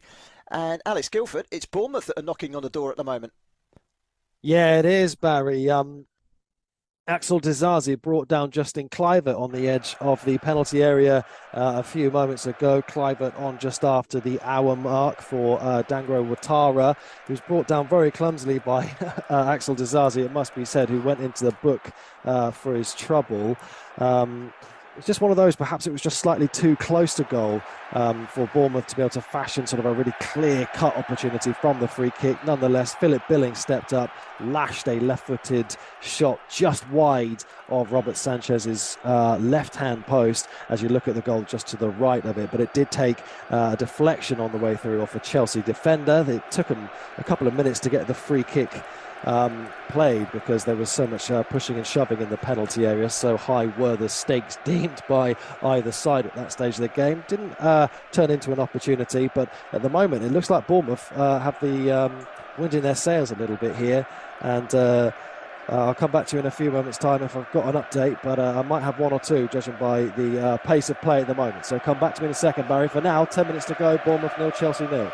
Right across it, we're looking for that opening goal. There's been another goal in the game in the Bundesliga. Heidenheim newly promoted 2, Werder Bremen 1. They've struck in the first 4 minutes of the second half in that game, have Werder Bremen, and that one is now 2-1. Right back in it there, Werder Bremen with the goal in that game. Let's get some all-important team news, shall we, from our game that we're featuring later on this afternoon. After Chelsea's game at Bournemouth, we have got Everton against Arsenal at Goodison Park. Jack Hesson is in place. He can tell us all about the team news. Yeah, very good afternoon to you, Barry, and it's going to be a good one at Goodison Park this afternoon. Everton are still hunting for their first win of the season following the 2-each draw to Sheffield United before the break. A win against Arsenal would certainly kickstart the season, and it is just 2 changes from that previous game. Mikalenko replaces Nathan Patterson at right back, and Dwight McNeil replaces James Garner in the midfield. As for Arsenal, it's really just a case of maintaining the course after the dramatic 3-1 win over Manchester United in the last match, and they make a single change with Vieira replacing Kai Havertz in the midfield.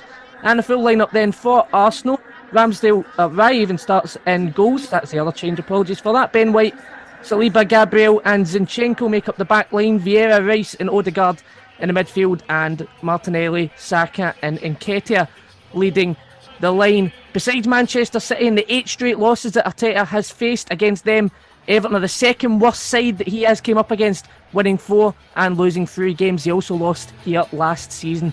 So definitely 3 points for Arsenal, not a given this afternoon. Everton Arsenal starting at 4:30. Excellent, thank you very much for that update of the team news this afternoon. Well, that was from Jack Hesson. Thank you very much, Jack. He'll be back after the break when we head back to Brila with Tony in around about 10-15 minutes time. What are your thoughts, by the way, on what's happening at Manchester United? Eric Ten Hag, you heard him earlier, he said that the boos were a good thing. They were productive, they were positive. How are boos from your own fans a positive? Well, that's a very interesting one. Anyway, sticking with the Premier League, sticking with Chelsea, Bournemouth against Chelsea. Last time we were with Alex, it was 0-0. It's still 0-0, but I think it's fair to say there's been some fairly decent chances at both ends, hasn't there, Alex? Yeah, Barry, that is absolutely fair to say. Dominic Solanke went really close twice for Bournemouth against his former club just a few moments ago. He's been involved in 8 of Bournemouth's last 13 Premier League goals, and he nearly had a 9th in 14 here. Well, possibly could have had 2 on the spin, but they were more or less in the same passage of play. First of all, there was nice play down the left-hand side for Bournemouth on the counter-attack, and Solanke shoved off a couple of Chelsea defenders to produce a really fine save from Robert Sanchez, who was sprawling and saved with his left foot, just stuck a left foot out quite fortunately, kept the ball out, and then the rebound was collected by Bournemouth, who continued to build down the right, and then a nice ball went to the back post where Solanke was lurking again, but he headed just wide from that opportunity. Meanwhile, Ben Chilwell, who's just come on for Levi Colwill's, created a really nice opportunity for Nicholas Jackson in the penalty area, but he couldn't quite steer his header past the goalkeeper Neto. So promising signs that there will be a goal in the following 8 minutes or so that's left of this game, Barry, but perhaps we jinxed it at the start of the game by insisting that there definitely would be one. It'd be just our luck, just my luck on my first game of Football Live if there wasn't. So for now it's Bournemouth 0, Chelsea 0, but I'm still optimistic, Barry. You can't beat a 0-0 on your Football Live debut. But let's just get a 0-0 out of the way. You can't ever say that I'm waiting for my first 0-0. Now, it's all kicking off in Italy in more sense than one. The goals, powered by NairaBet. I feel like a betting expert. I said at 2-0 to Sassuolo, what's the bet? I think it was 17.0 for Frosinone to come back and win. And with a mass brawl also taking place by the sounds of it, let's head back to Richard Bond, who can tell us all about a third goal for Frosinone. Yeah, well, it's the third goal for Frosinone, and the tempers are seriously flying here at the moment now. I'll tell you about the goal first. It was a lovely bit of play down the left-hand side from, I think it was one of the substitutes, Sula, who had picked the ball up. He's dribbled inside and just played a lovely ball through to the striker Gali. He's had a shot. It's rebounded back. Pedersen should really have cleared it. It's kind of been a bit of pinball in the box. He's only got it outside, but there's that man again. Mazzazelli, Luca Mazzazelli, who's just smashed the effort. It's gone, hit the back of the net. Mass celebrations on the bench once more, and Sassuolo don't really know what's going on. Since then, we've just had there was a head stuck in, a few handbags, a few pushes going around, someone went down. It resulted in about 3 players having bookings from it. All happening at the moment. Lot to keep up with, the referee struggling to sort of control this game, but we have about 10 minutes in stoppage time to see if either Sassuolo can get an equaliser or Frosinone can hold out for what would be another victory for the newly promoted side. But at the moment, it's Frosinone 2, Frosinone 3, Sassuolo 2. Thank you very much, Richard. You got there in the end. That's a bit of a mouthful, that scoreline.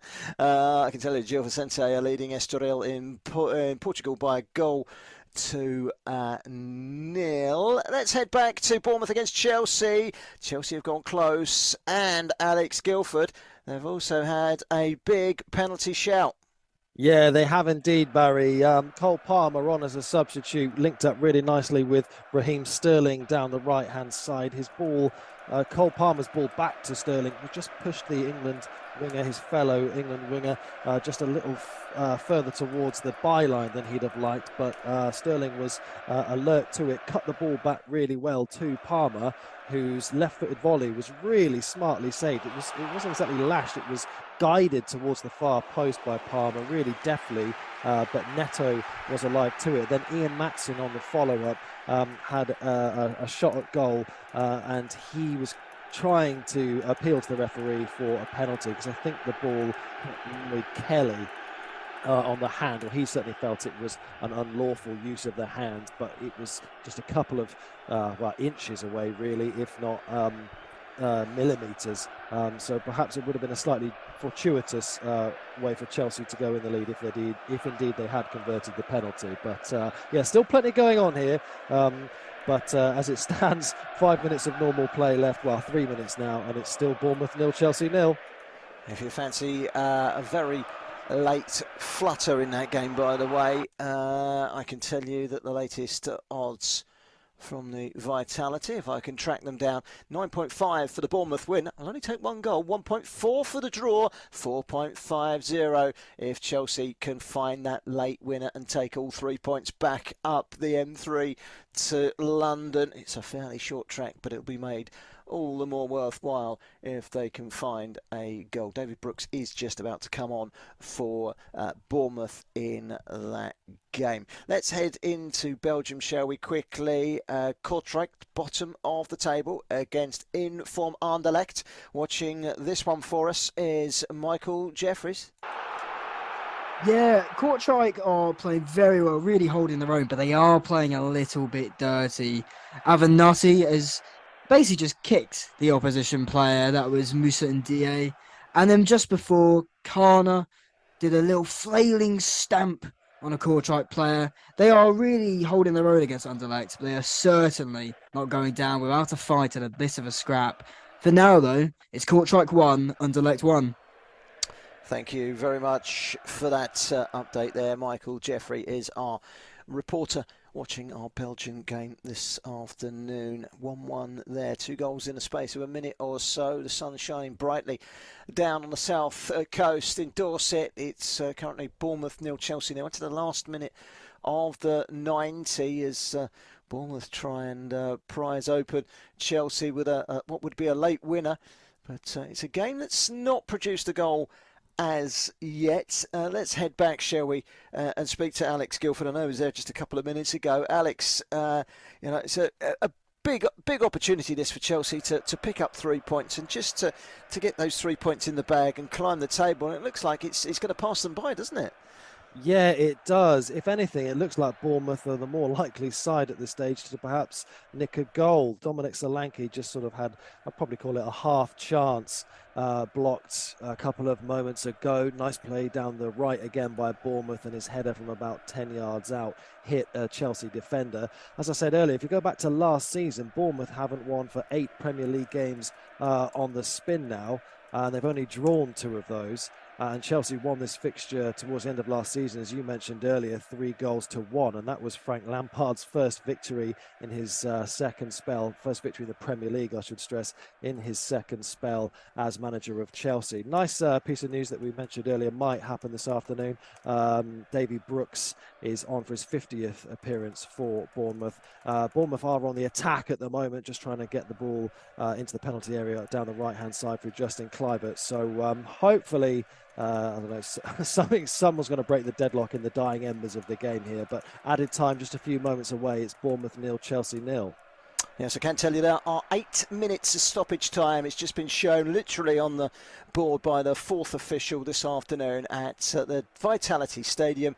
It's Bournemouth 0, Chelsea 0, and we're into 8 minutes of stoppage time. That's plenty of time to get that late goal, be it Bournemouth or be it Chelsea. Chelsea fans out there listening, very much hoping it will be them that can get the first goal in that game very late on. It will only take 1 goal and that will be it. There's just not much time left. Everton against Arsenal coming up at 4:30, 40 minutes from kick-off. 2 teams are warming up at the moment up at Goodison Park. We've also got a Bundesliga game kicking off at the same time. Borussia Mönchengladbach are away to Darmstadt, who have lost every single game and are currently bottom of the table. Fiorentina against Atalanta is our second game of the afternoon in Serie A. And the half-time whistle has actually blown in our game between Kortrijk and Anderlecht. Michael Jeffrey can tell us how things have gone in the first half. Barry, I never question the stats, but the expected goals for each team in this game is 0.5, and that just does not seem right to me at all. Amuzu had an incredible chance earlier on, saved by a last-minute Kortrijk defender. Avenatti had a headed shot saved by Dupé, and one of the most wondrous saves I've seen in a long time. And even just now, just before half-time whistle blew, Leone had a long shot from outside the box that would have nestled in the corner if not for the save. I think there's a lot more goals in this one to come, but for now it is still Kortrijk 1, Anderlecht 1 at half-time. Excellent. Thank you very much for that, Michael Jeffrey. Half-time, 1-1 in that game in Belgium. Let's head off to our featured game in it's the game that Richard Bond is watching in Italy. Frosinone against Sassuolo. Certainly been no shortage of drama in this game. Richard, how's it panning out? 3-2, a few fisticuffs. Is it still 3-2? Yeah, it's still 3-2, but it could have been 4 just moments ago. Frosinone have suddenly upped a gear and they look brilliant on the counter-attack as Sassuolo have started to try and forge further forward. But it was that man on loan from Juventus, Nicolas Sulo, who's been outstanding in the midfield today, smashing an effort from 25 yards, bent it round, beat everybody, but not the post. They crashed back out and to safety. So Sassuolo living dangerously, but it could still be more action in this game. We've got 2 minutes to play and probably quite a bit of stoppage time. So at the moment, it's Frosinone 2, Sassuolo. Frosinone 3, Sassuolo 2.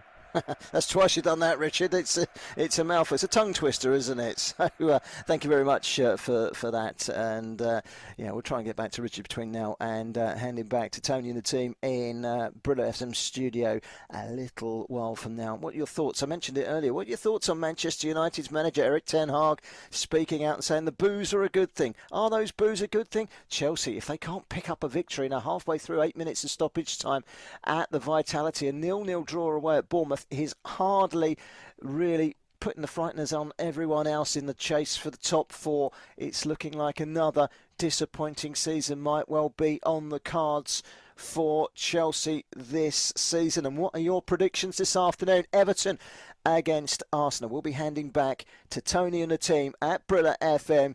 Calls, social media, get involved, and we will obviously take those calls, and we'd love to hear from you on your Manchester United thoughts, your Chelsea thoughts, your Arsenal thoughts, your thoughts on any action in the big leagues around Europe, in particularly the Premier League.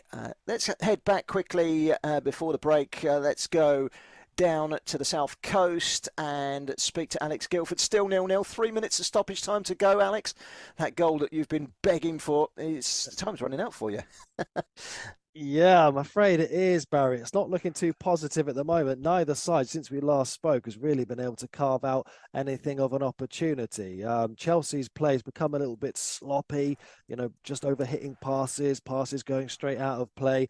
Bournemouth have just tried to launch a free kick into the penalty area, and that's gone out of play as well. So it definitely looks like the game is dying down a little bit. Lewis Cook in the centre of the park's had a really good afternoon. He's played really well in central midfield. He's won more tackles, interceptions, and more duels than any other player on the pitch.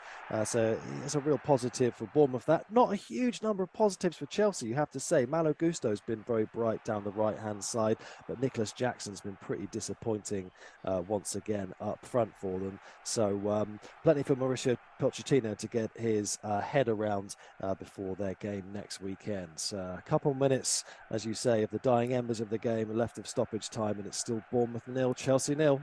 Stay with you in the sunshine down in glorious Dorset. Bournemouth will be very happy, I think, Alex. We've only got a couple of minutes of stoppage time. It looks like it's heading towards a draw. Now, Chelsea have just forced a corner. This is going to be a disappointing result for Chelsea, isn't it? Given that, their ambitions this year, albeit in hope rather than expectation, were a top 4 finish. On the performances we've seen so far, they're a long way short, aren't they? Yeah, they really are. And it says quite a lot that they've spent, however many hundreds of millions on player transfers this summer, depending on who your sources are, of course. But their bench this afternoon only contained 2 sort of what you'd call senior players, and maybe even one of those is a bit of a stretch, in the shape of Cole Palmer, who was a £45 million summer signing from Manchester City in the summer. Hadn't played that many times in the Premier League for Man City. Ian Maatsen came off the bench. He's, had a really good season in the Championship last year, but he's unproven at this level. The only player on that bench who's got, a number of senior appearances under his belt was Ben Chilwell. The rest of the bench was Petrovic, the goalkeeper, Lucas Bergstrom, Alfie Gilchrist, Alex Matos, Ronnie Stutter, and David Washington. Now, if you can dig out anything particularly interesting to say about their senior careers easily, I'll eat my hat, Barry. So it's a frustrating time for Chelsea at the moment. Caicedo out again.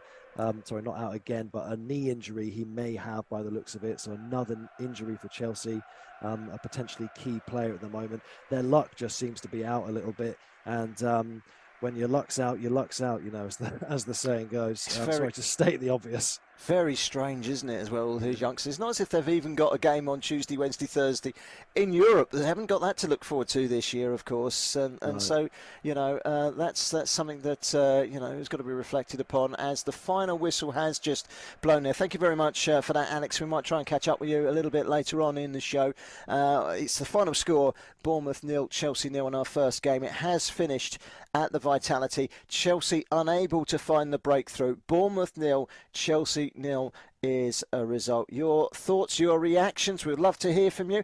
And now is as good an opportunity as ever to hand you back to Tony and the team at Brila FM. Over to you, Tony.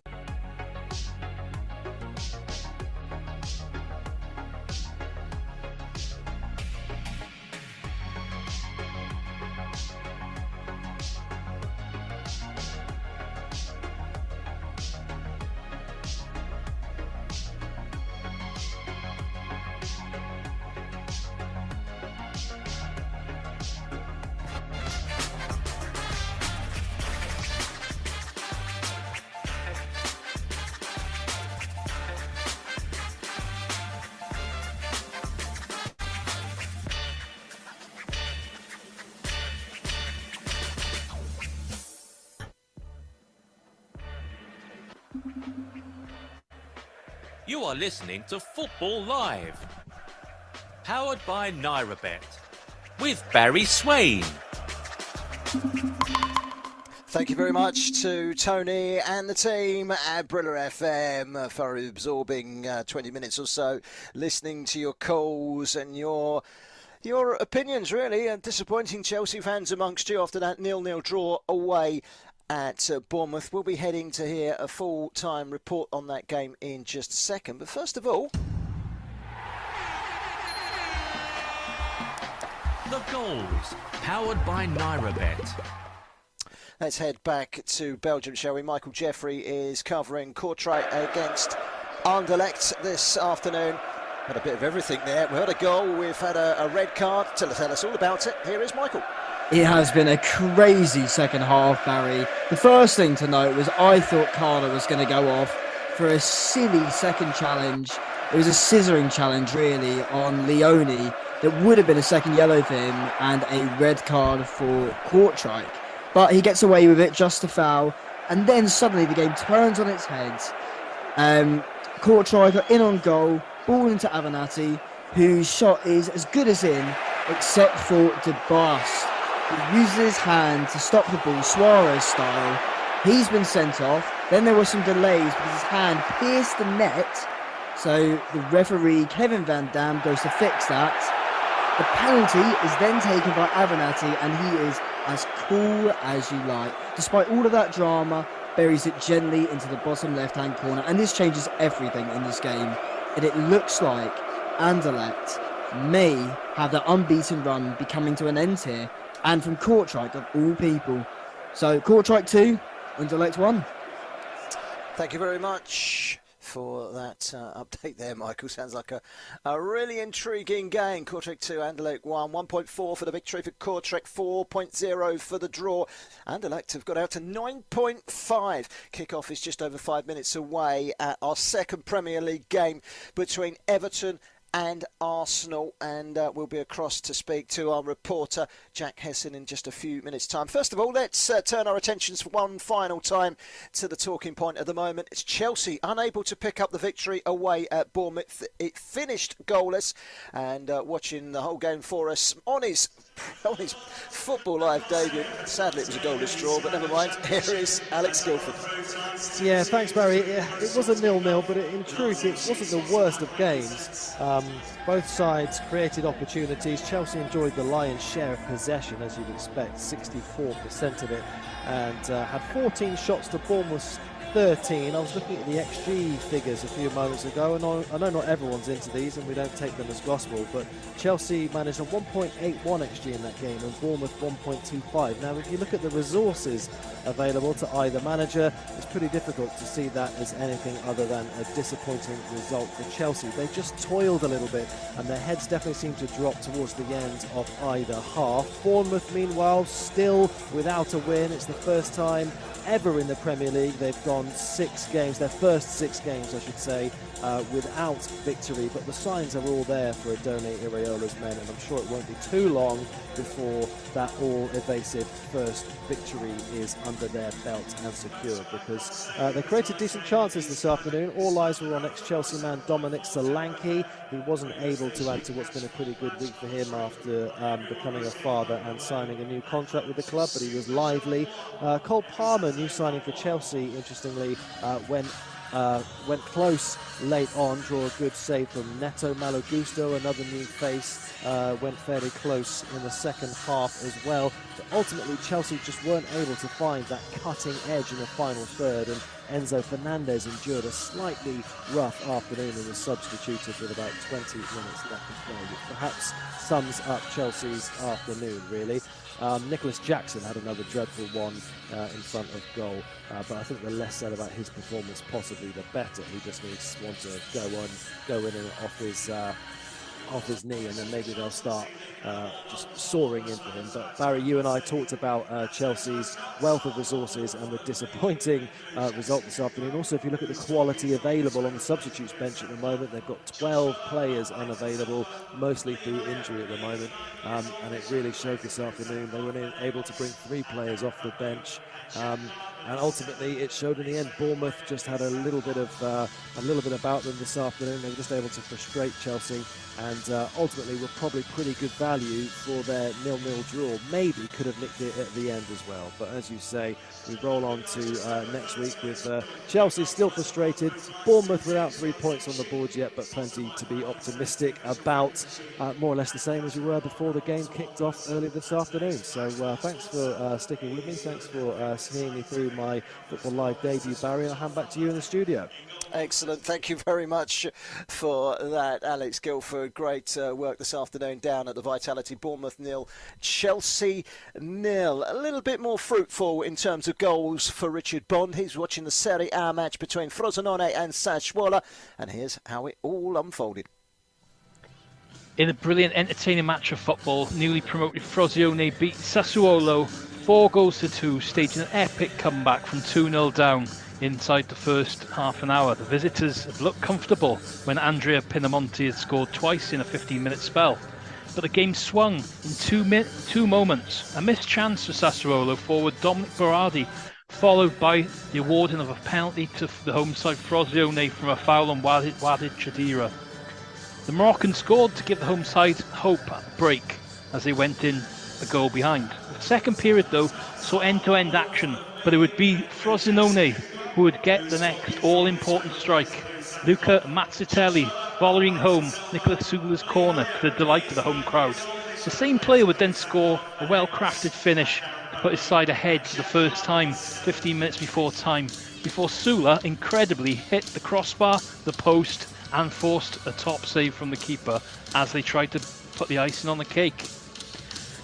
Frosinone, though, were the side who got the fourth goal, as Sassuolo at the end, in stoppage time, pushed for that dramatic equaliser to come. It didn't. It went to the home side, and Paul Lirola slotted home a fourth goal to send Eusebio Di Francesco's side up to 6th place in the Serie A table, a remarkable achievement for the side, and also to gain their first ever victory over Sassuolo.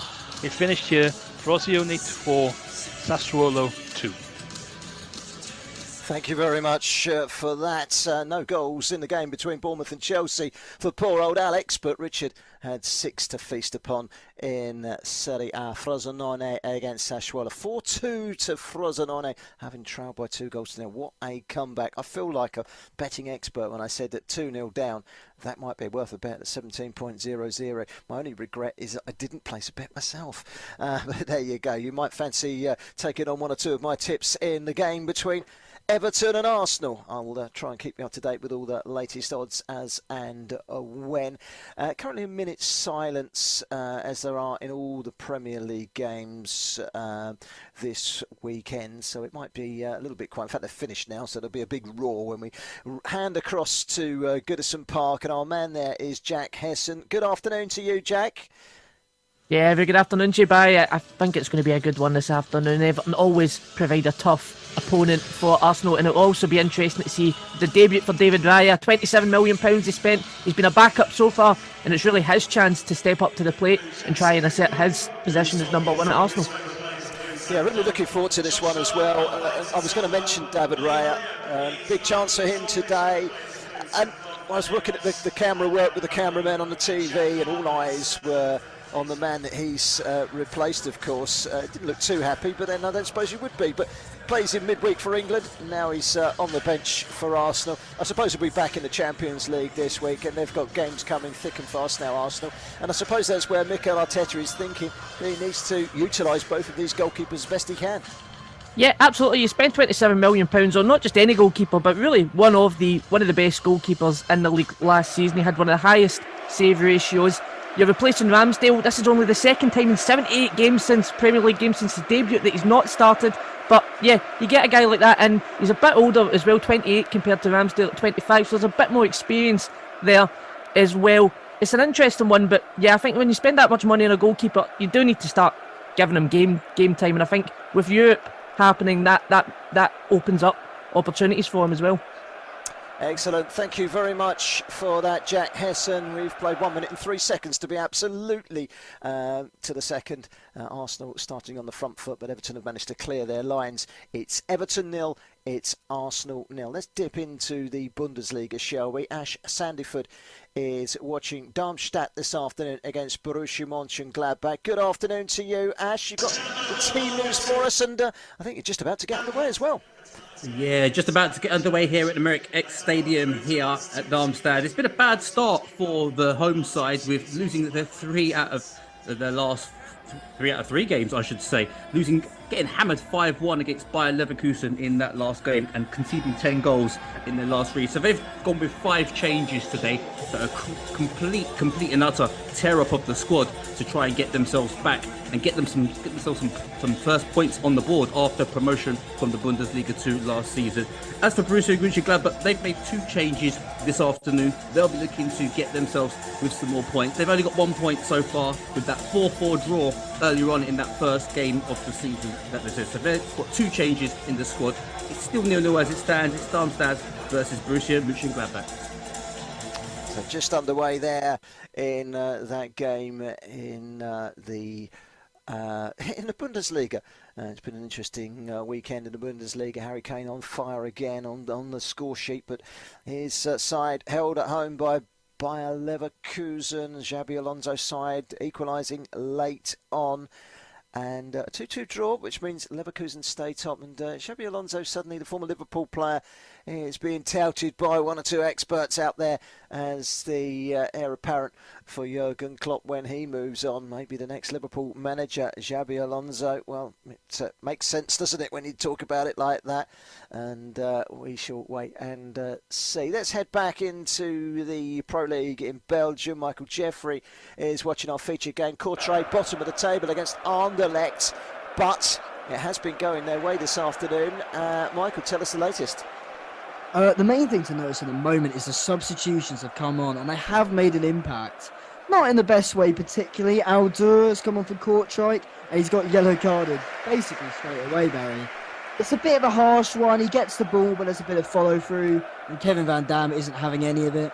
But the other substitution to note is Thorgan Hazard of making his debut. He's come on, and he hasn't really got involved in the game yet. He's looking quite nervous. But he could be the creative magic that Anderlecht need to turn this game back around. For now, though, Kortrijk 2, Anderlecht 1. Yes, Philippe Avenatti with a goal on 57 minutes to give the home side the lead from the penalty spot. It could be a massive goal for Kortrijk, who are looking for that first win of the season. Let's head back, shall we, to the game between Everton and Arsenal, and Jack Hesson. Jack, positive start from Arsenal.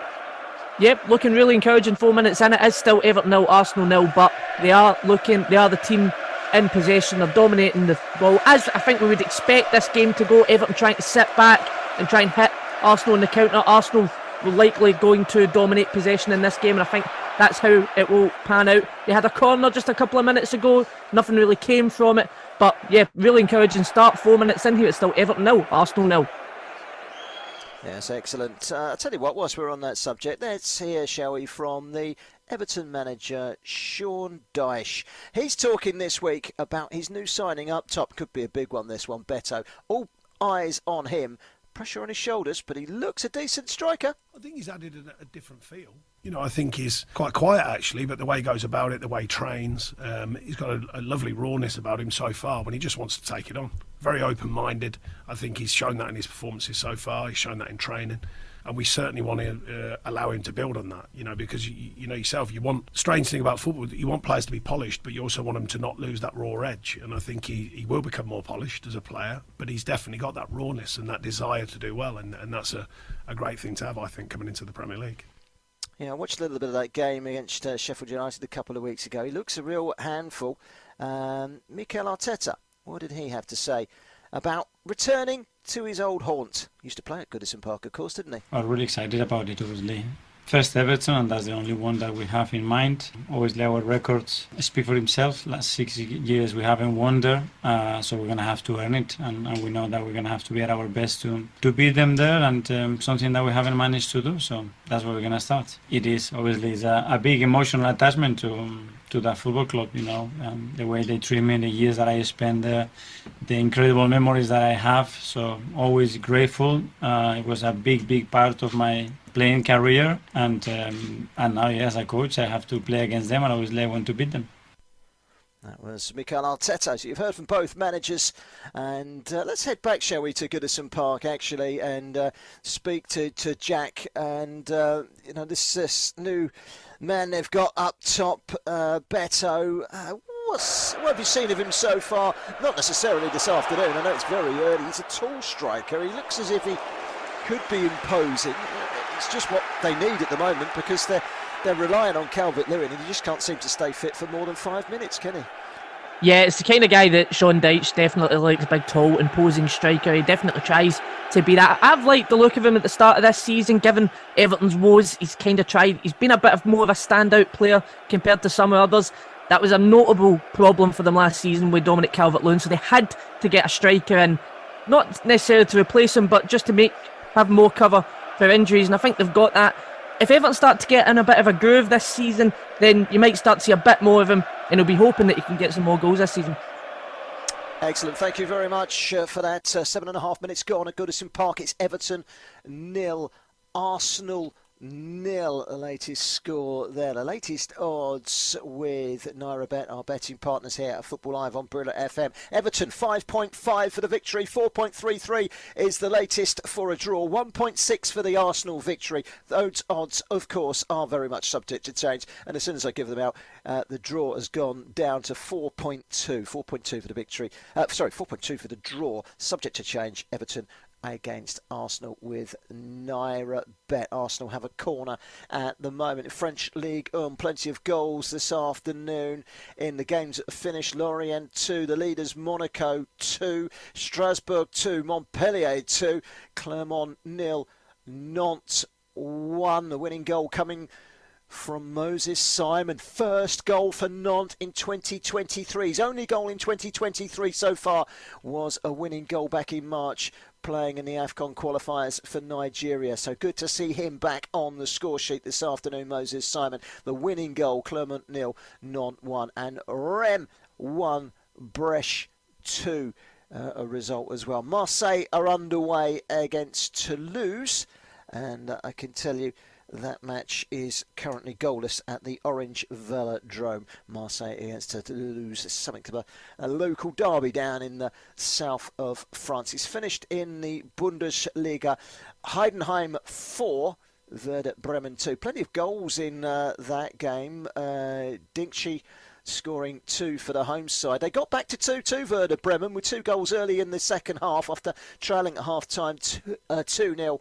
But then they kicked on, did Heidenheim, and the newly promoted side are doing really well in their first season up. That victory takes them out of the relegation places and up to mid-table on 4 points. That's their first victory of the season, but they're certainly not getting heavily beaten by anyone. They're holding their own, and it was a matter of time before they started to settle into things. Let's stay in the Bundesliga, shall we? Let's cross to Ash Sandyford, who can bring us bang up to date with the team that are bottom of the table and the team that aren't far above them. Darmstadt against Borussia Mönchengladbach. How's the early stages looking, Ash? Well, the early stage is looking good for Darmstadt because it's 1-0 to Darmstadt. It's a great finish at the end. It's one great ball over the top, great through ball, and he's controlled it on his chest on the way down inside the area, and he's popped it into the top right-hand corner. It's a great finish, and it's 1-0 to Darmstadt. Great start for them because they've only scored 1 goal so far this season, so they'll be really pleased with the start. But it's 7 minutes in. It's Darmstadt 1, Borussia Mönchengladbach 0. Thank you very much for that, Ash. I forgot to play the goal jingle, so just for you that like that lovely goal jingle, just to tell you there's a goal, here's one after I've told you about the goal. The goals, powered by NairaBet. Can't tell you about a goal at Goodison Park, but Jack Hesson can tell us about an Arsenal chance. Yeah, Arsenal slowly getting chance of the game. They've just had their first shot there.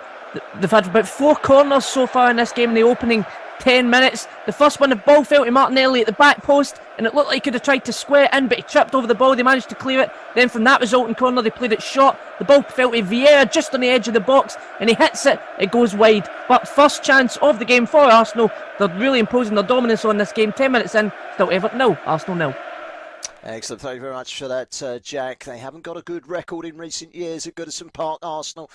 First game that Sean Dyche was in charge of last season, of course, was this fixture, and they beat Arsenal, and they beat them comprehensively. Very good performance, very dogged performance, and, well, they won't want the same to happen again, Arsenal, this afternoon. The goals, powered by NairaBet.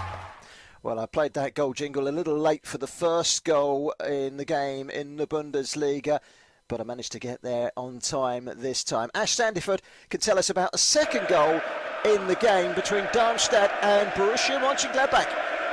Yes, it's Darmstadt 2, Borussia Mönchengladbach 0. It's raining goals here so far at the Merrick Stadium, and it's a corner that comes in from the right-hand side. It's a terrific corner, to be fair. And it's a powerful header from Magic Malanga, right-hand corner. It's a really great header, really powerful, and got well over the defenders. It's a fantastic start, considering the poor start that Darmstadt has had so far this season. They've only, like I said, they've conceded 10 goals in 3 matches so far, and they've managed to get themselves 2 goals already in this game. So it's a great start back after the international break for Darmstadt. It's Darmstadt 2, Borussia Mönchengladbach 0.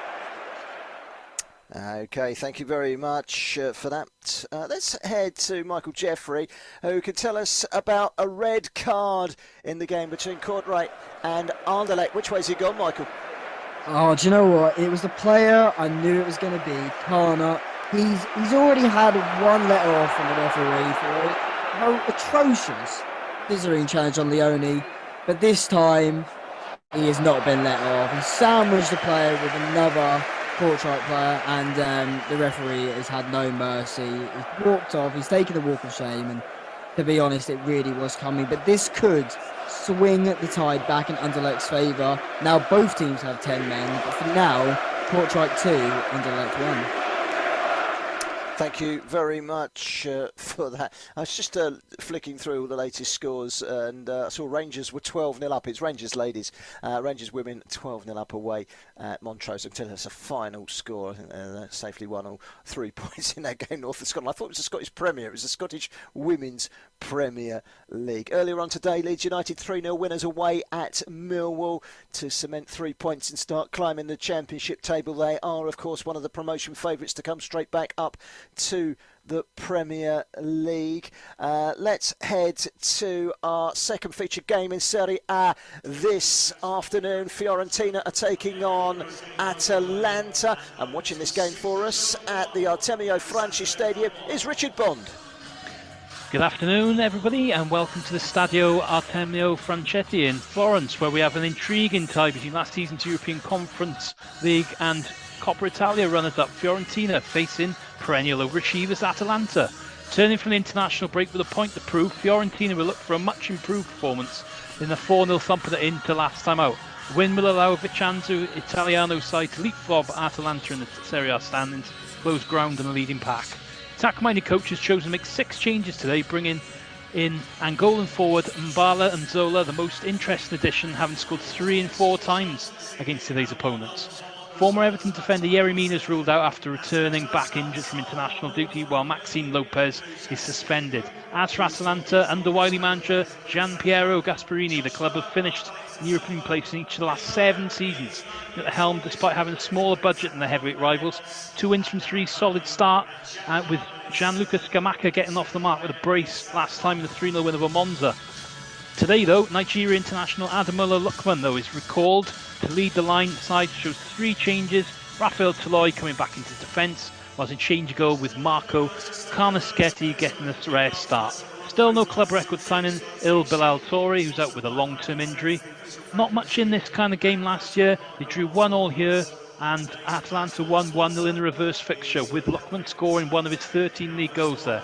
Atalanta won the last 2 of the 4 against Fiorentina here, but previous to that they'd only won twice in 37 meetings. Looking forward to this one. We're about 15 minutes away. Fiorentina versus Atalanta. Secure an instant win with NairaBet when your team leads by 2 goals in the match. How many times has one of your betting selections had a meltdown after going 2 goals up?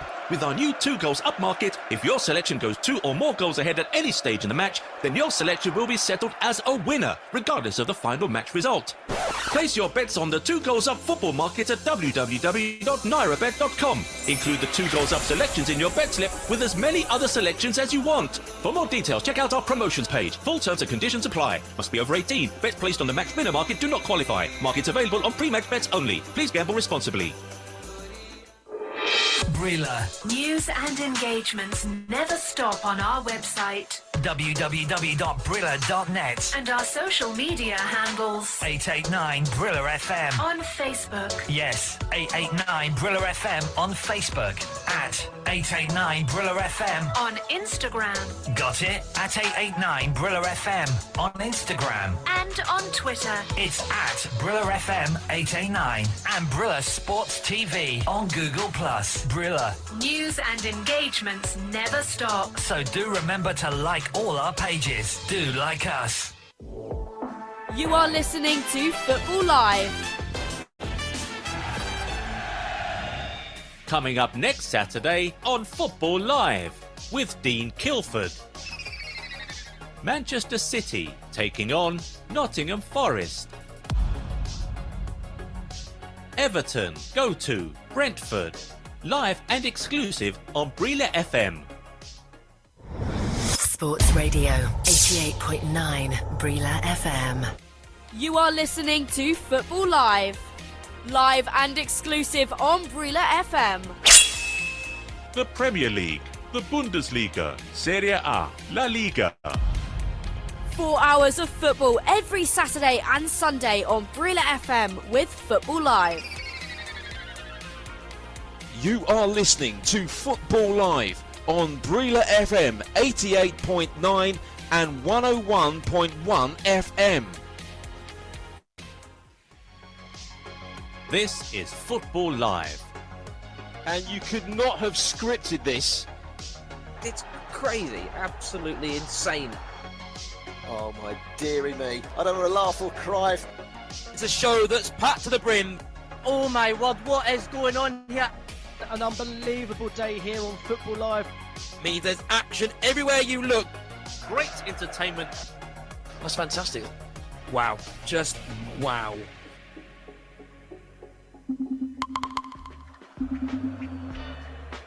You are listening to Football Live.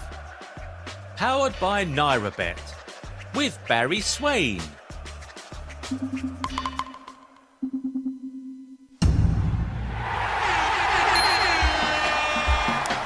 The goals. Powered by NairaBet. And it's a goal for Arsenal. They have scored after 19 minutes, and it's Martinelli. I've been watching this game during that break just now, 3 minutes, and I don't think Everton have touched the ball more than once, and they gave it away when they did have it, and Nketiah won it back, and then it's released to Martinelli, and well, I'll tell you what, I'll let Jack Hassan tell us about the goal in a few moments' time, but it's Everton 0, Arsenal 1. It's not a happy hunting ground, Goodison Park, in recent years. They haven't won there since 2017, but Jack Hassan, a wonderfully taken goal, and it's no more than Arsenal deserve. Absolutely, they have now made their dominance count 19 minutes in, and it is that man, Martinelli, long ball up towards Nketiah. It looked like potentially it was offside, but upon the replay it seems it was onside. Then plays it to Vieira. Everton just completely all over the place. A simple pass from Vieira into Martinelli behind the back line of Everton. And it's, of course, a predictable finish for Martinelli, as he always has done for Arsenal over the past couple of years. And I believe Vieira are actually having a look to see if that was offside.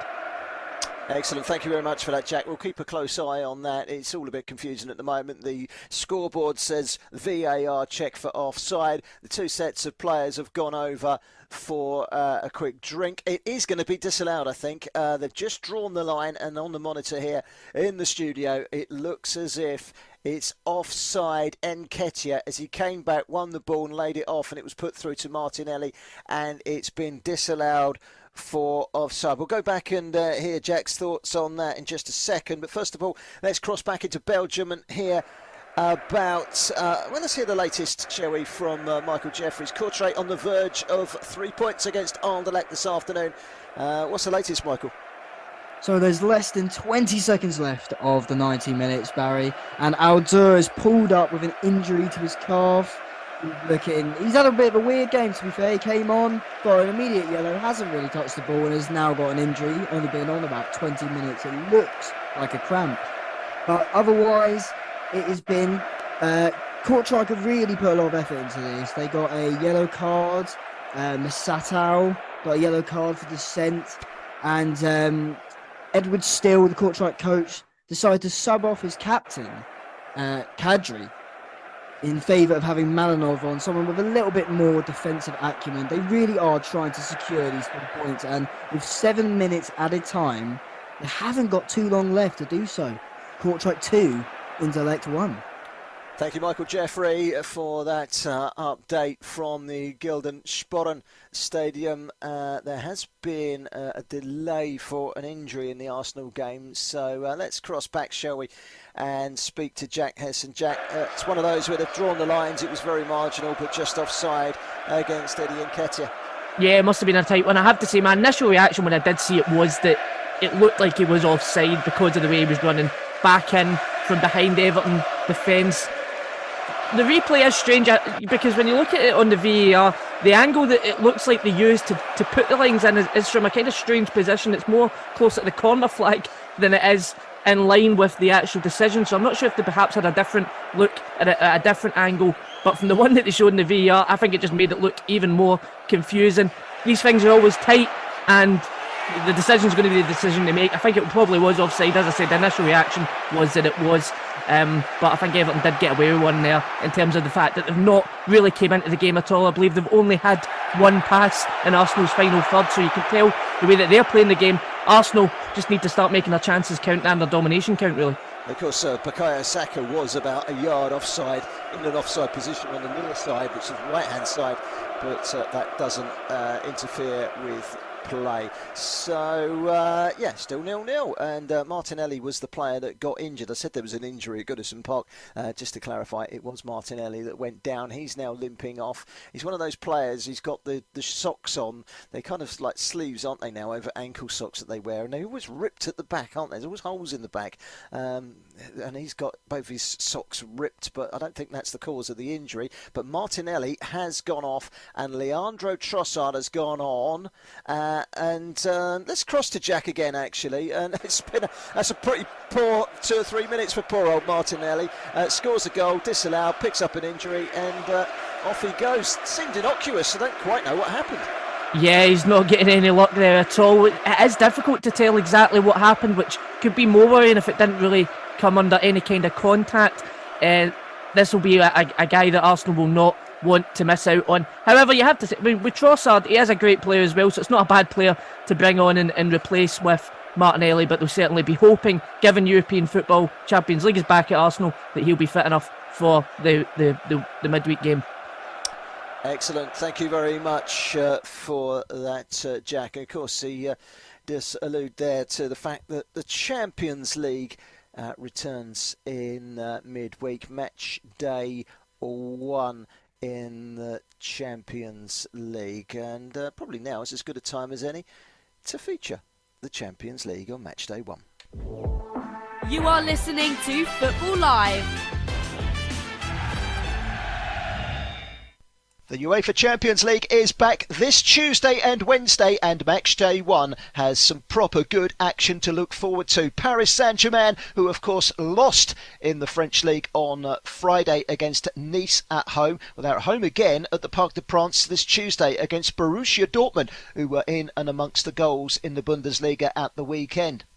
Lazio have made a bad start to their season in Italy. They'll be looking to put that behind them with a game against Atletico Madrid. That should be a tasty affair too. Holders Manchester City start their defence of the UEFA Champions League at home at the Etihad against Venezia.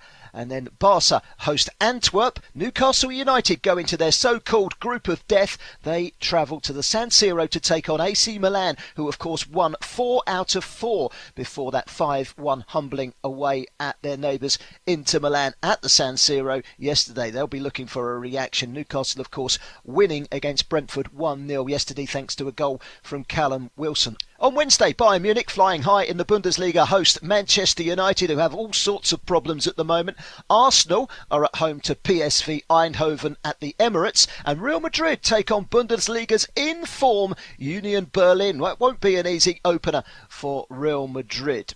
You are listening to Football Live.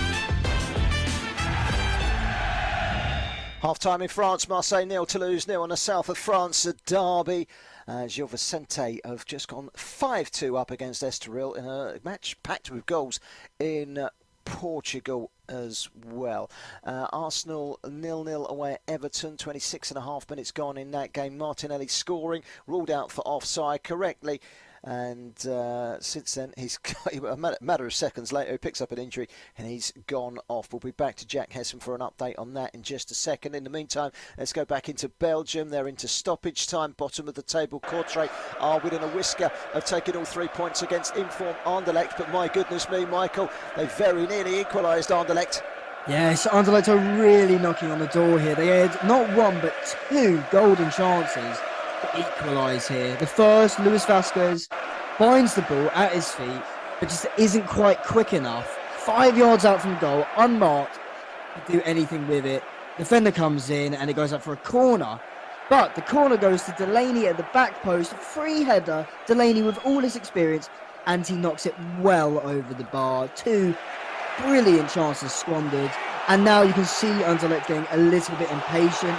Hazard has just been booked for a yellow card for a high foot, almost hitting the Kortrijk player's head, and there's only a minute or 2 left to go here. They don't have long to get that equaliser at all. Kortrijk 2, Anderlecht 1. Thank you very much for that, Michael Jeffrey. They're holding on their Courtrai for the first victory of the season. Bottom of the table currently in the Pro League in Belgium. That victory will be much anticipated, much received, and very welcome as well. One team that hasn't won this season in the Premier League in England is Everton, and Jack Hesson, they are just about holding out. VAR has come to their rescue, but they haven't shown anything in particularly going forward at the moment, have they? Absolutely not, and I'm watching that possession counter just tick upwards and upwards. We're at 81% possession for Arsenal now. When Everton do get the ball as well, they just can't seem to handle Arsenal's high press. There was an incident there where the Everton defender almost being pulled right the way back by Bukayo Saka on the ball, and he wasn't able to do anything with it. So when they do get any kind of spell on the ball, they're struggling with it. There was a half chance for Declan Rice just there, had a bit of space in the box to go for the shot, but there was a sea of bodies in front of him and it was deflected away. So it's not been a happy hunting ground at all for Everton this afternoon, and really when they do get the ball they need to show a bit more composure when they actually do have it. 28 minutes played, it's still Everton 0, Arsenal 0.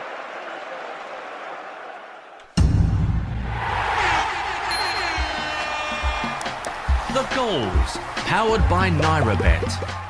Well, there has been a goal in that game that we were talking about just a couple of minutes ago in the Pro League in Belgium, and I can tell you that Anderlecht have equalised. We will be across to Michael in just a second. Michael Jeffrey is watching that one. It's in injury time. Looks like they might have rescued a point, but Kortrijk will be rather hoping that this VAR check that is currently ongoing rules that goal out and they can hold on to the 3 points. But we will be over to Michael as soon as VAR makes its mind up. So it's 2-2 in that game. Anders Dreyer in the 97th minute of that game. How deep can you go into stoppage time? Mind you, Aston Villa scored in the 101st minute yesterday, didn't they? As they beat Crystal Palace at Villa Park by 3-1. That was a pulsating end to the game, and so was the one at Tottenham Hotspur, of course. Spurs were 1-0 down until they went into injury time before they were able to take all 3 points in a fantastic finish to the game. Here is the new signing for Tottenham Hotspur, Brendan Johnson. A bit nervous, I'll be honest. But yeah, I was just excited. I mean, playing in a team like this, even when we go 1-0 down, I knew I was going to get opportunities to try and make things happen. And I guess it showed today that the boys who came on, the boys who started, made a real impact. And yeah, to get the goals so late was incredible. Yeah, it was crazy. I mean, I didn't know who to run up to be honest. Saw Decky run off, then I saw Richie run off, and I was just kind of like caught in the moment. But they're the moments that you dream as a young player. And to be involved in that on my first day only means good things to come. Yeah. So that was Brennan Johnson. What about Ange Postecoglou? You know, even for him to understand that you try and maintain a balance in life, and his football hasn't been that bad. You know, he's still been contributing for us, and you know, but sometimes you let, you know, when you struggle with certain parts of your life, you let it go into the other areas. But you know, the football is one area where he can control, and you know, he works hard every day at training, and you know, Brian got his rewards today, and hopefully that gives him a little bit more of a settled feeling to deal with, you know, the other issues he has in his life, like everyone. About not letting it overwhelm you, and you know, hopefully a day like today helps him. Excellent. So heard there from Brennan Johnson, a new signing for Tottenham Hotspur, who was in the thick of the action yesterday. And of course, comments on Richarlison there from his manager Ange Postecoglou, who would have been delighted with the way in which Tottenham came back and won that game 2-1 with 2 goals in stoppage time. It was a day of stoppage time turnarounds yesterday, of course. There was that VAR decision hanging on the game between Kortrijk and Anderlecht. The ball was hit the back of the net. Michael Jeffrey, does the goal count? It does, and what a goal it is. Absolutely phenomenal. There's no real build-up play to this at all, to be honest. It's a long ball to the Kortrijk defence. It's cleared, but it lands at the feet of Dreyer. And first-time volley into the bottom corner. The goal stands. Rima has been patrolling. Rima, the head coach for Anderlecht, has been patrolling the touchline, waiting for that final whistle, and it has gone. That is the end. They have managed to claw back an equaliser and a point from this game. It is Kortrijk 2, Anderlecht 2. What a game. Thank you very much for that, Michael. An excellent game there. A 2-2 draw. That's the second 2-2 draw. So it's not the second 2-2 draw we've had this afternoon because, of course, Frosinone went and got a winner to win 3-2. So 5 goals in the game in Italy. We've had 4 goals in the game in Belgium. But we are still 2 goals as well in the early stages of the game in the Bundesliga. We'll go across to Ash Sandiford and hear how the latest is on that. But the Premier League, it's not been quite so forgiving. 0-0 between Bournemouth and Chelsea. 0-0 between Everton and Arsenal. Arsenal having a goal from Martinelli ruled out by VAR for a marginal offside. Let's head to our game that we're covering in the Serie A in Italy. Fiorentina against Ademola Lookman's Atalanta. Early stages in this game. Richard Bond. Yes, it's very tight game this is going to be, I feel. Both sides around the kind of Europa places in the league standings. We've got 3 minutes on the clock. It's 0-0. Both, I think it's going to be one of those games where an early goal could get this one going. It won't be like the Frosinone game, I don't feel, this afternoon, which was so open, it was end-to-end stuff. But we might find that it'd be interesting to have a look at Nzola and see how he gets on. The Angolan striker coming in had some luck against Atalanta in previous seasons, so perhaps it could be something there. But at the moment, it's Fiorentina 0, Atalanta 0.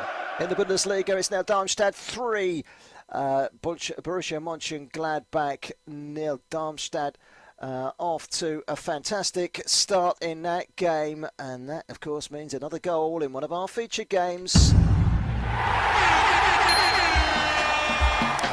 The goals, powered by NairaBet. Darmstadt 3, Borussia Mönchengladbach 0. We'll be across to Ash Sandiford to hear all about that in a minute. First of all, though, we're going to go off to Merseyside, to Goodison Park, and to Jack Hesson. Incessant pressure, really, with the ball at their feet from Arsenal, but Arsenal are finding it a little bit difficult to carve open Everton.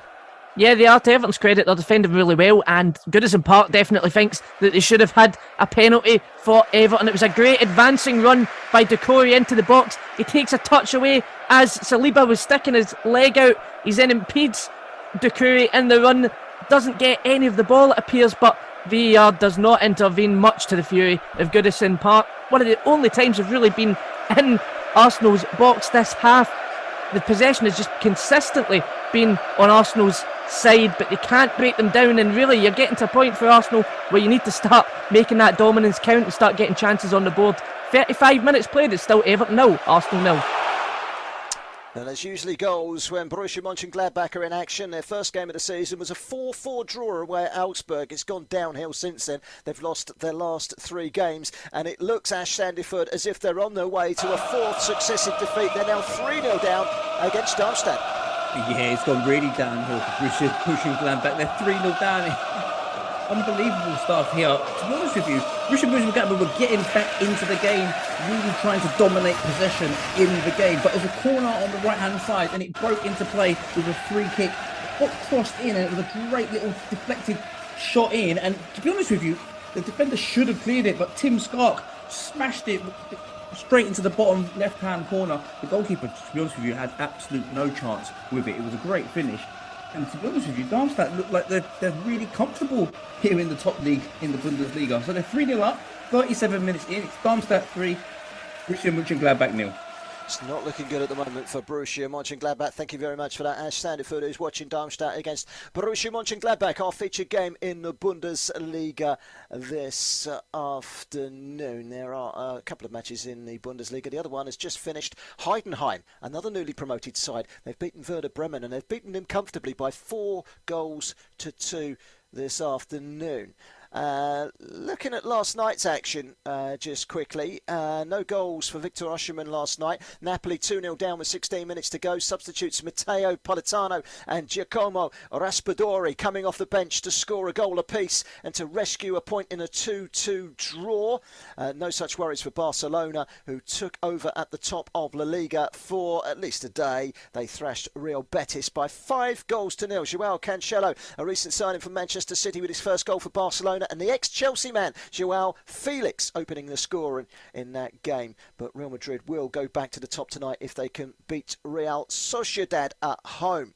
Angel Di Maria scored the winner for Benfica in Portugal against Vizela. That win lifts them up to second, a point behind the leaders, Porto. You are listening to Football Live.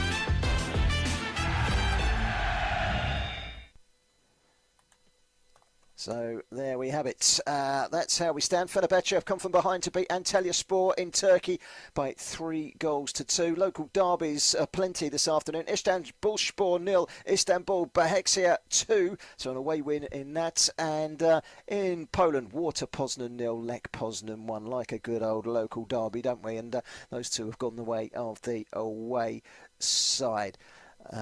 So there we have it. That's where we're at the moment here on Football Live. We'll be back to Goodison Park in just a second. You are listening to Football Live. Live and exclusive on Brila FM. The Premier League, the Bundesliga, Serie A, La Liga. 4 hours of football every Saturday and Sunday on Brila FM with Football Live. You are listening to Football Live on Brila FM 88.9 and 101.1 FM.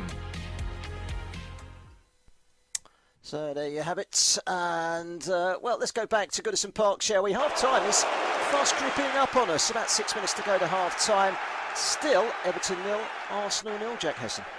Yeah, and Everton slightly coming into the game a bit more. They're slightly kind of finding a rhythm into the game. They're not getting much of the ball still, but the defending's been great. Doucouré in the middle of the park is really sort of put an impetus and a sort of stamp on the midfield for Arsenal, for Everton. Even Arsenal are starting to look a bit frustrated on the ball as well. They've really, the longer this game goes at 0-0, the better it starts to get for Everton. 40 minutes played, it's still Everton 0, Arsenal 0. Thank you very much for that, Jack. So 0-0 in the game between Everton and Arsenal. Arsenal on the attack, as they have been for much of this game at the moment. But it's a queue of blue shirts lining up at the edge of the 18-yard line that greets them at the moment. And that's what they've got to try and break down. One piece of quality did break it down, but VAR came to Everton's rescue. And that is one thing that is frustrating about Premier League football and indeed all the big leagues around Europe, is that those goals go in, they celebrate them, all the paraphernalia, and then suddenly, bang, it counts for nothing. The goal is disallowed. And it all counts for nothing, doesn't it? And you always feel as if you shouldn't be celebrating that goal. Anyway, as I said earlier, the Champions League returns on Tuesday, but that doesn't mean that Monday night is completely redundant. In the Premier League tomorrow night, Nottingham Forest look to climb the table with a home match against struggling Burnley, who have yet to win on their return back to the Premier League. Granada host high-flying Girona in Spain's La Liga. Girona coming into this weekend in second, 2 points behind Real Madrid. Of course, Barcelona have since nudged them down the table with a win that took them top to the top of the La Liga last night. In Serie A in Italy, Torino go to Salernitana, who have yet to win, and Verona, who have won 3 of their last 4, host Bologna. So plenty of action for the teams that haven't made it through to Europe on the Monday night games tomorrow evening. Where should we go next? I'll tell you what we're going to do next.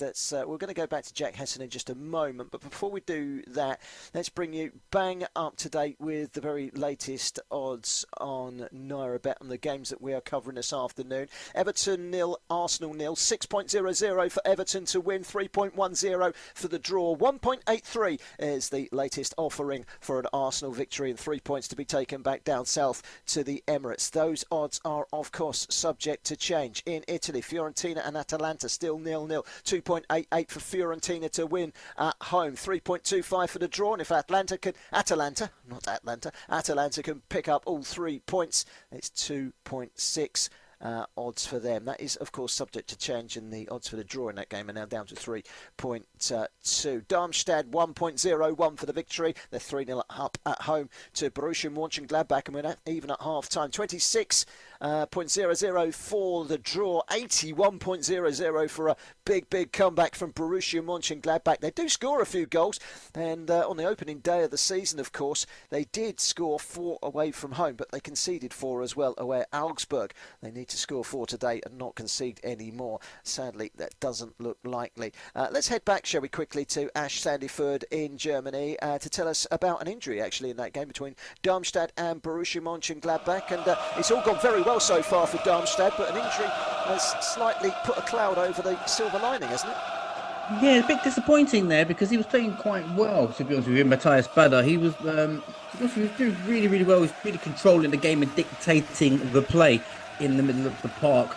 So he's just picked up, I think, a slight hamstring injury. So he's gone off. He's really disappointed, but the crowd have really loved his performance so far. And Fabian Nürnberger has come on just a little after 41 minutes. But at the moment, to be honest with you, they're really controlling the game at the moment. And Borussia Mönchengladbach will be, to be honest with you, will be dreading how many goals that they've conceded so far. They already conceded 4 in that opening game of the season, drawing 4-4. Although they did get 4 goals themselves, they do not want to concede 4 in this game because the game will really, well and truly will be out of sight. But as it stands, about 42 minutes in, it's still Darmstadt 3, Borussia Mönchengladbach 0. Let's head back off to the game at Goodison Park. It's still Everton 0, Arsenal 0. Around about 90 seconds plus injury time remaining in the first half. Huffing, puffing, keeping the ball, trying to find a way of prizing open Everton. Still 0-0, Jack Hesson. Yeah, the one thing you have to say is that they really have struggled to break down Everton's back line. There was a chance there just a couple of minutes ago. Good interchange on the right-hand side between Odegaard and Ben White. The space opens up on the edge of the area for Ben White to go have the shot. He does take a good hit on it, but it's straight at Pickford. And that 40 minutes into the game was the first shot on target this half, which really, I think, is a testament to how well Everton have defended in this first half. On the cusp of half-time, 44 minutes played. It's still Everton 0, Arsenal 0. In Portugal, Gil Vicente are ahead in the Primeira Liga. 5-3 now. Cassiano with a goal 6 minutes from time has pulled a goal back for Estoril. Now 5-3. That sounds like a cracking game. Maybe we should have covered that one this afternoon. Still waiting for that first goal in the Premier League this afternoon. Still Everton 0, Arsenal 0. Of course, in the Premier League. That means that the league table at the moment has Manchester City up on top, Tottenham second, 2 points behind them, level with Liverpool and Brighton in fourth, Arsenal in fifth, but a victory for them today would take them joint level with both Tottenham and Liverpool in the race to try and hang on grimly to the coattails of Manchester City, who are edging their way forward. Down at the bottom, it's not looking good for any of the newly promoted sides. Everton are breaking the 3 that have come up, 3 of the bottom 4. The only other team, Everton, have yet to win. Have only got 1 point so far. Burnley and Luton still without a point are the bottom 2. Burnley play tomorrow. They've only played 3 games. Sheffield United looked like they were going to pick up their first win of the season yesterday. 1-0 up until injury time away at Tottenham Hotspur. A red card, 2 goals, and Sheffield United lost that game 2-1 in North London. They're still on 1 point so far this season. They're outside of the drop zone on goal difference. Of course, still a long way to go. Then there's Wolves, then there's Bournemouth, and then in 14th place Chelsea, 13th place Manchester United. Manchester United and Chelsea both in the bottom 8 of the Premier League. Who'd have thought it? They were rather hoping, Chelsea, with no European football this season, that they would be doing a lot better than they actually are at the moment. We'll be back, of course, with Tony and the team in just under 10 minutes' time. Back to Brila FM. It's your chance to air your opinions. Give them a call. Get in touch on social media. We'd be really keen to hear what you've got to say about Arsenal and about Manchester United in particular, and Chelsea. Chelsea and Manchester United both in the bottom 4. Bottom 8 rather. In the bottom 4 are Everton. Now, it's still 0-0 in this game, and it looks like a yellow card has just been dished out to Ashley Young. Half-time whistle isn't too far away. Let's head back before that half-time whistle sounds. There's 4 minutes of added time. We're about halfway through it. Jack Hesson still 0-0, and Everton will be quite happy to get in 0-0 at half-time, I suspect. Yeah, I mean, you have to say that they clearly did set up to try and frustrate Arsenal, to sit deep, to maybe try and hit them in the counter, and really that's the way that they've done it, and they've limited Arsenal's chances despite the amount of possession and dominance they had. They've actually just had a half chance there. The ball fell with Dwight McNeil just inside the box. He took the hit at it, but it was deflected away. It did look goal bound, so it does feel like that kind of game where it will keep getting frustrated, keep frustrating Arsenal, and then just hit them on the break and try and get the winner. However, Arsenal are still dominant in this game, and really, the way the game is going, you expect they surely will have a goal in the second half. Just minutes remain of the 4 minutes added time. It's still Everton 0, Arsenal 0. Jack, while you're there, you just mentioned Dwight McNeil. It's like a new signing, really. He did come off as a sub, on as a sub rather, in the last game against Sheffield United before the international break. But he's been out injured in the early part of the season. He's pivotal to Everton, and him back in the starting lineup today is a big plus for them. Yeah, absolutely. I mean, one of the things that they need to hope for Everton is that the key players remain fit. Dominic Calvert-Lewin, of course, on the bench. Beto has been doing well. Dwight McNeil back. Doucouré, a big player in the midfield. You've got to keep these guys fit if you want to start getting points on the board again, which is what Everton desperately need at the moment.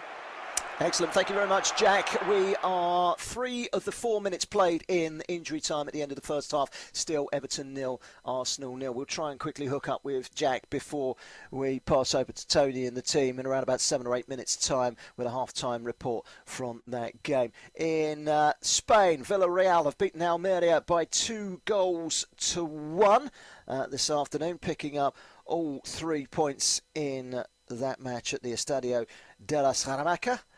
So a good win for them. Half-time whistle has blown in our game in the Bundesliga. Darmstadt are good value, and they look like they're on their way to 3 points, and it will be a welcome 3 points for the newly promoted side. But Borussia Mönchengladbach, it's been a start to the season that they will want to forget. Ash Sandiford, it's very one-way traffic in that first half, wasn't it? Yeah, half-time here. It's half-time. It's been really one-way traffic, to be honest with you. Darmstadt really had the ball in a couple of chances right towards the end, to be honest with you, with the substitution coming on and just striking the ball just towards the left-hand side, and the goalkeeper's just parried it to the left. But it's been a really disappointing fourth fixture for the Bundesliga team, or the current Bundesliga team that was doing really well last season, finishing 10th in the last 2 seasons, Borussia Mönchengladbach. So they'll be disappointed, and they're going to be looking to really press on in this second half, to be honest with you. But Darmstadt, they're looking like a team that's been in Bundesliga for many years, to be honest with you. This is their first season back after last season getting promoted from the Bundesliga 2 with 67 points, joint second in that league this season. So last season was a great season for them getting promoted, but now they're back, and hopefully this will be their first 3 points on the board. But as it stands at half-time, it's Darmstadt 3, Borussia Mönchengladbach 0. Thank you very much for that, Ash. We'll be back with Ash for the second half. Darmstadt coming up from Bundesliga 2, which is the second tier. And that's a strong league. You look at it, you've got big teams down there like Hanover and Hertha Berlin. Hanover, incidentally, today won 7-0 against Osnabrück, and they're pushing for a place in the promotion places at the end of the season. St. Pauli were also in action today. They won 5-1 against Holstein Kiel. Hertha Berlin, comfortable winners as well in Bundesliga 2 today, 3-0 against Brunswick. Looking at the league table in that second tier, you look at the strength at the top. Hamburg, they've been pushing for promotion back. They've been down there for 5 years now. Holstein Kiel, defeat for them today, but they are flying high. Hanover, they've been up in the top flight. St. Pauli, Fortuna Dusseldorf, currently top of the table, are only just... you go further down the league, you've got teams like Schalke, who were regulars in the Bundesliga for many years. Hanover, all wanting to get out of that division and back into the Bundesliga. So when you get relegated in Germany, it is no easy task getting back up again, as I'm sure many teams in Germany will tell you. Half-time whistle has blown in the game between Everton and Arsenal. Let's head back to Goodison Park. Let's head back to Jack Hesson, who can give us a brief intel of what has happened in the first 45 minutes. Yeah, half-time it is Everton 0, Arsenal 0, and if you're a fan of defensive football, then that first half really was for you, because it was really good defending to keep Arsenal at bay from Everton that full half. Arsenal, however, did have the ball in the back of the net on 20 minutes. Gabriel Martinelli with the goal. Big long ball up to Eddie Nketiah. Nketiah brings it down to Vieira, who plays a defence-splitting pass to Martinelli, and you know the rest. But Nketiah was offside, and upon the replay and the VAR check, the goal was disallowed. And from then, Arsenal only registered one single shot on target, despite having 80% of the possession. Everton will look to try and carry that on into the second half. Arsenal will look to try and break them down. Should mention as well, Martinelli, just a couple of minutes after that disallowed goal, also went off with an injury, and they'll be sweating at Arsenal because of the big week they've got next week with PSV and Tottenham, to see how bad that injury potentially is. But Everton looking to try and stay the course in the second half and register a second point for the season. Half time, it is Everton 0, Arsenal 0.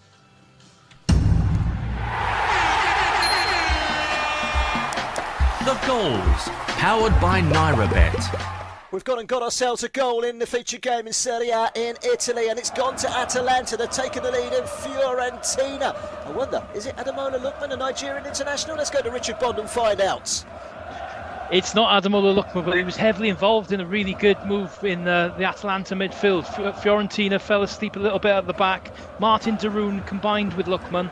He fed in Charles de Ketelaere, played a little 1-2 back to the Dutchman. And then the ball was played across the box, and there's Toon Koopmeiners. And after last season, he scored about a dozen goals in the league. He's so good at reaching those positions on the edge of the penalty area, curling a swift effort first time into the bottom left-hand corner. Really good goal for Atalanta, who have been the better side in this first quarter of the game. Fiorentina 0, Atalanta 1. Then a goal coming from Koopmeiners, a former AZ Alkmaar player who's got a really good record playing for Atalanta. That's 15 goals in 66 games for the Italian side. The Dutch international, of course, with the opening goal in that game at the Artemio Franchi Stadium this afternoon. Our featured game in Serie A. We will be crossing back to our guys in Nigeria and in Brila FM studios. Tony and the team will be taking your calls. They'll be fending off all the opinions on social media as well. So if you've got something to say, give them a call or drop them a message on social media, Twitter, Facebook, whatever, and they will interact with you. We'd love to hear from you. What are your thoughts on Chelsea only drawing at Bournemouth today? What are your thoughts on Manchester United being in the bottom 8 of the Premier League table after defeat at home to Brighton yesterday? Arsenal being held 0-0 this afternoon. We can't buy a goal in the Premier League this afternoon. We've only got 45 minutes to go. We're hoping that we can find one very, very soon. In the meantime, let's pass you back now to Tony in the Brila FM studios. Over to you, Tony.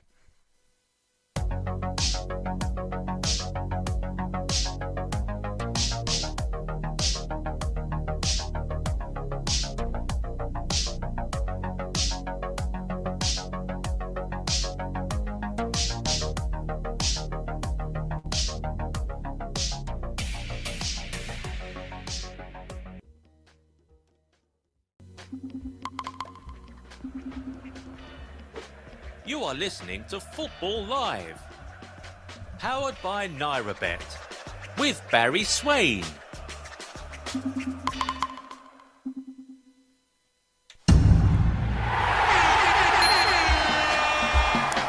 The goals, powered by NairaBet.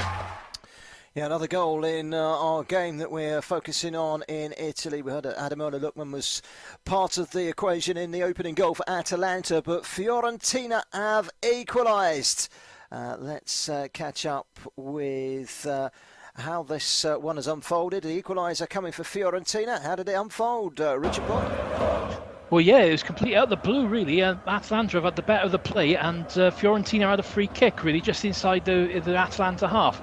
A long ball got put into the box, direct ball, headed back across goal by Nicolas Gonzalez. It found the feet of Giancomo Bonaventure, and he didn't look as if anything was on. He adjusted himself and somehow got such power at his feet from really close to his body and managed to divert an absolute smashing volley which went straight into the bottom left-hand corner. Really good finish, showing such good technique. So Fiorentina back on level terms here with 38 minutes on the clock. Fiorentina 1, Atalanta 1. Giacomo Bonaventura with the goal. He's a veteran, isn't he? The 34-year-old. He's been capped 15 times for Italy. Over 150 appearances for AC Milan before he joined Fiorentina. Scoring against his old club today. Atalanta was where he started his career as a youngster, made his debut from the youth team back in 2007. He spent 7 years there, over 100 appearances, 17 goals, and then joined AC Milan and now at Fiorentina, scoring against one of his old clubs this afternoon. So he'll feel bittersweet about that, I'm sure. Giancomo Bonaventura with the equalising goal in that game. A couple of red cards to tell you about. I'm sure that when we cross over in a minute to Ash Sandiford in the Bundesliga game, he'll be able to give us more information. But Darmstadt are 3-0 up, but they are now down to 10 men in the early stages of the second half. We'll hear about that one in just a second. A couple of other red cards. Two former Premier League players that have moved on in the recent past, actually. In Denmark, Bailey Peacock Farrell, a goalkeeper formerly of Burnley, sent off for AGF Aarhus. And also Terence Congolo, former Fulham defender, former Fulham and Huddersfield defender, sent off playing for Rapid Vienna in the Austrian Bundesliga this afternoon. That happened in exactly the same minute. Come through absolutely simultaneously. Those two have both been sent off in that game. Let's head to the game that we're featuring in the Premier League. There's still no goals. We've played nearly 5 minutes in the second half. Jack Hesson is watching this one for us. An eventful start to the second half, Jack? Yeah, Arsenal certainly looking dangerous in the opening stages of the second half. First, a chance came from Vieira on the edge of the going at the byline. He plays a lovely inviting cross, a driven cross across the face of goal. There's nobody there to meet it. It falls to Saka on the other side. He tries to do the same, and the Everton player manages to clear away. Then there was a chance. Martin Odegaard just in the air. He finds that space. He gets a shot away, but it is close to Pickford, and Pickford manages to get the save away. So Arsenal looking dangerous. A booking as well for Gabriel after foul on Dan Juma. So that's so Arsenal looking dangerous in the second half. 49 minutes played. It's Everton 0, Arsenal 0. Thank you very much for that. We'll be straight back to Goodison Park, still seeking that first Premier League goal of the afternoon. Chelsea drawing 0-0 earlier on today at Bournemouth. And, let's go to the Bundesliga, shall we? 3-0 at half-time. And Darmstadt were in complete control against Borussia Mönchengladbach. But they do have goals in them, Mönchengladbach. And there's been a little bit of a twist in this game. Some early drama in the second half. To tell us all about it, here's Ash Sandyford. Yeah, lots of drama here, but it's still, as it stands, it's currently still 3-0, and it's really, really poor defending from Matej Malexia. He's tried to kind of shepherd the ball back to the goalkeeper, but in the meantime, he's kind of flicked it with his right hand and tried to do it kind of without anyone seeing. And to be fair, with the cameras and VAR nowadays, you're not going to get away with that. And the players have appealed for it. Everyone's gone absolutely berserk, and they've gone over to the monitor and given a penalty. As a result of that penalty, they've missed it. Borussia Mönchengladbach has missed the penalty, and now they had a great opportunity with obviously them going down to 10 men and getting a chance to get one goal back into the game so early on in this second half. Borussia Mönchengladbach have really, really messed this up, and that was a great opportunity to get themselves back into the game. Obviously playing against 10 men, but as it stands, it's still 3-0 with about 53 minutes on the clock. Excellent, thank you very much for that, Ash. So a red card for Maglica, for Mate Maglica, and this after he'd scored the second goal in that game, but a penalty miss for Schwanchara means it is still 3-0. Where should we go next? Let's go to Goodison Park, shall we? Trying to keep abreast of all the action. Jack Hesson is watching this one. We're trying very hard to bring you a Premier League goal this afternoon without too much luck. Jack, Arsenal did have the ball in the net. That's as close as we've come, but VAR intervened. Any signs that they are going to get that goal eventually? Well, of course, they're dominating possession, Arsenal, but it is just clear-cut chances that they're lacking at the moment. It has all been half chances. As I mentioned, there was a good shot from Odegaard there, but it was close to Pickford. There was a shot earlier on in the end of the first half. Again, really close to Pickford. They've only had a couple of shots on target, Arsenal. And I think if you're dominating a game, you need to start converting that domination into chances, and then from there you need to convert that into goals. Credit, however, to Everton. They have defended really well. There was that shaky spell just right immediately at the start of the second half, but they managed to weather that storm, and they're getting a bit more of the ball again as well. As I said, it looks like Everton are basically trying to smash and grab this and hit them on the break. Arsenal need to try and find that goal before that causes them any problems. 52 minutes played, it's still Everton 0, Arsenal 0. Jack, this is match day 5. This is reminding me a lot of the game that they played on match day 2 away at Crystal Palace. 0-0 at half time. They ground out the result. It was a penalty, which was a penalty. It was well dispatched by their captain Martin Odegaard. It needs a little bit of luck like that, really, doesn't it, to come along, a mistake, just to allow them to get their noses in front, something for them to hold on to. Yeah, a little bit of luck, a little bit of magic, perhaps as well. They've got players with that ability to just pick the ball out from nowhere and get it in the back of the net. Players like Saka on that right-hand side, he's not really had the opportunity noticeably to try and cut inside and go for the shot. Again, credit to Everton's defending. They've looked a lot more composed than they have in earlier games this season, Everton, in a game where it really does count that they try and get this result because of the problems they've had and the bad start to the season they've had, potentially a point deduction because of financial fair play rules. They need to get as many points on the board as possible, and a win against Arsenal or a draw against Arsenal really would kickstart their season. Yes, thank you very much for that, Jack. Still 0-0, just coming up to 55 minutes gone, 10 minutes into the second half. Still Everton 0, Arsenal 0. But there has been a goal in our game in the Bundesliga. The goals, powered by NairaBet. And it's gone to Borussia Mönchengladbach. I did say that they do have the capability of scoring goals, and after missing a penalty, they have gone and done exactly that. They've scored a goal, Borussia Mönchengladbach, against the 10 men of Darmstadt. That could make things interesting. We'll go across and hear about that goal from Ash Sandifoot in just a few seconds. And not to be outdone, Richard Bond is watching the game in Italy, and The goals, powered by NairaBet. Right on the stroke of half-time, having led in that game, Atalanta, by a goal to nil. They now find themselves 2-1 down at the Artenimo Franchi Stadium. Richard Bond can tell us about that goal in just a few moments' time. So Fiorentina have taken the lead. In fact, let's go across to Richard now and he can tell us about that goal right on the stroke of half-time, Richard. Yeah, Fiorentina have just been starting to put a lot of pressure on recently. They forced the corner. Atalanta got the ball away and seemed to have cleared their lines, but there's a lovely little ball in from Alfred Duncan on the left-hand side. He's whipped in a really teasing cross. Lucas Martinez, who stayed up from the back from the corner, stuck his head on the back post, powerfully heading into the back of the net. So Fiorentina turned it round, and it's Fiorentina 2, Atalanta 1, just coming into half-time. 3 goals in the first half of that game in the Italian Serie A. And Fiorentina turning it around, as Richard just said, leading Atalanta and Ademola Lookman's side, trailing there by 2-1. And Jordan Sabatiu scoring for Borussia Mönchengladbach to get them right back in the game. 3-1 now against 10 men. Let's go to Ash Sandifoot quickly, who can tell us all about the goal that he's seen in the Bundesliga. And Borussia Mönchengladbach finding that goal, that all-important goal, Ash. And against 10 men, it is game on.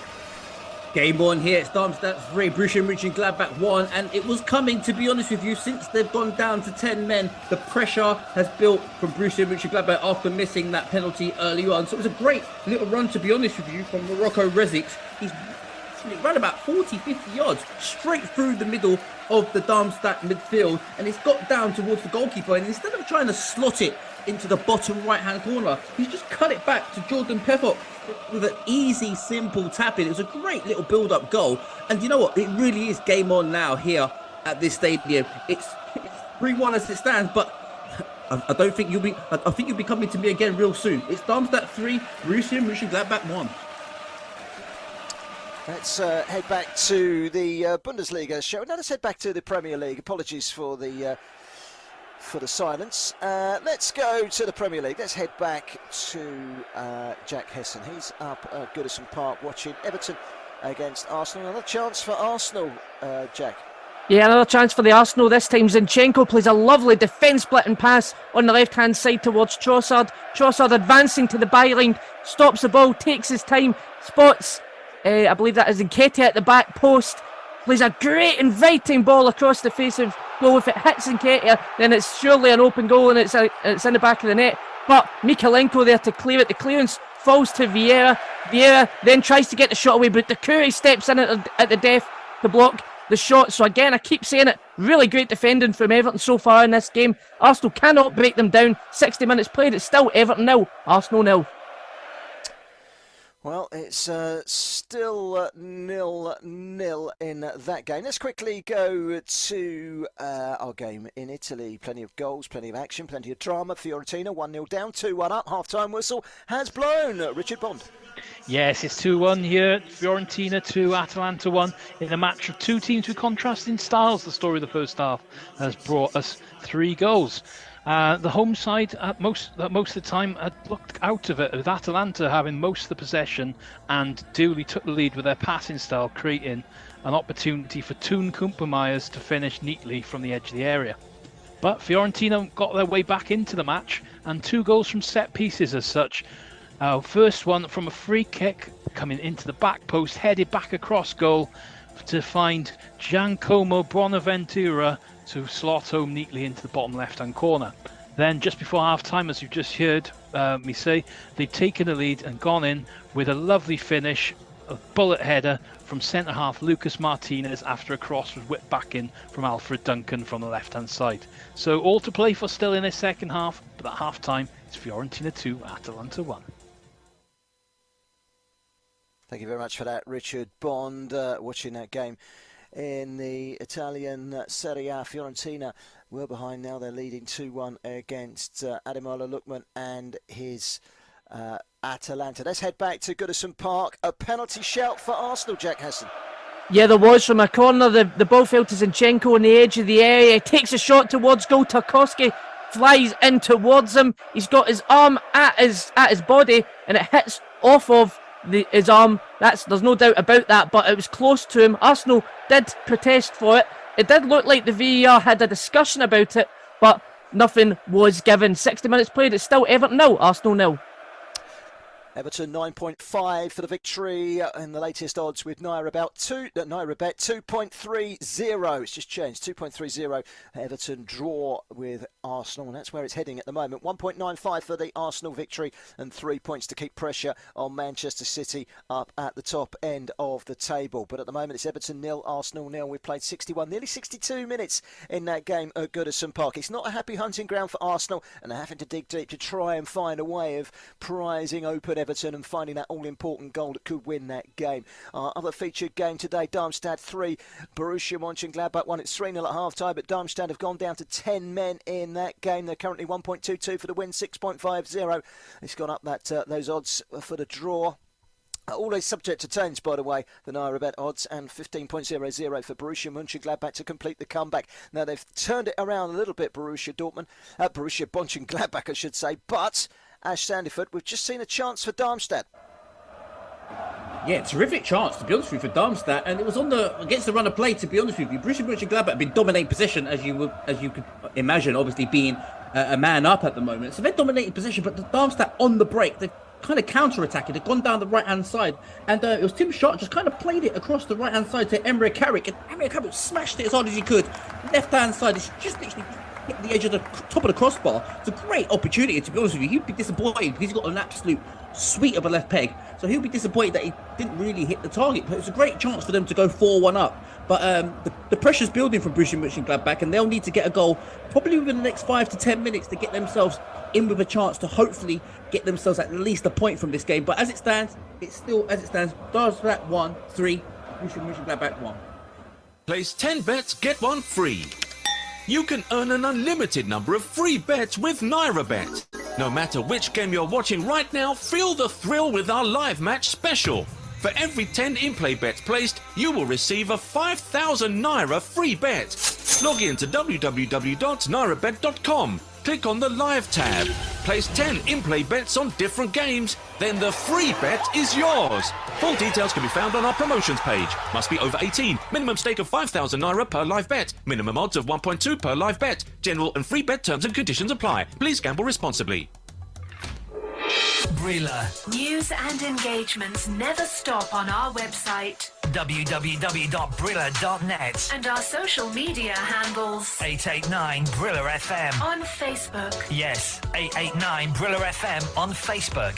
At 889 Brila FM. On Instagram. Got it? At 889 Brila FM on Instagram. And on Twitter. It's at Brila FM 889 and Brila Sports TV on Google+. Brila. News and engagements never stop. So do remember to like all our pages. Do like us. You are listening to Football Live. Live and exclusive on Brila FM.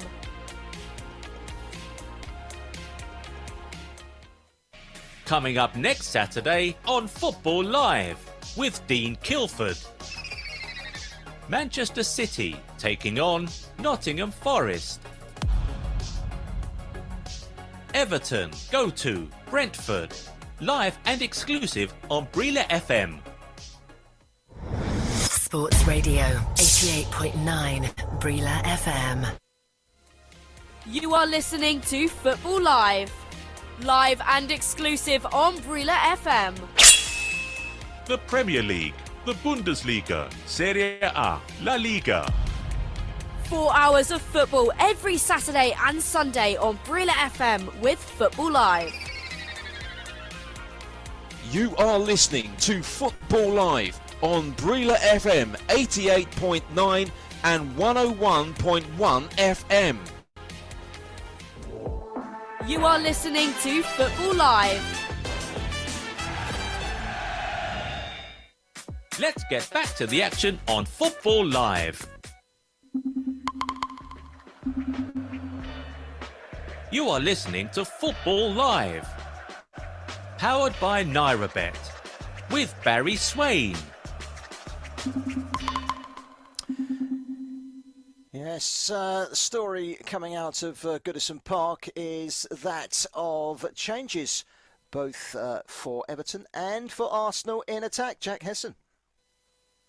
Yeah, the first tactical substitutions of the game, barring obviously Martinelli coming off in the first half, and it's 2 straight swaps. Eddie Nketiah has had a quiet afternoon coming off for Gabriel Jesus, who of course scored against Manchester United in the last fixture. It was a great goal, and obviously he is a great player. As for Everton, they are taking off Beto, and it is going to be Dominic Calvert-Lewin who comes on trying to make a change in this game at all. He is wearing a mask because he had that cheekbone injury in the start of the season.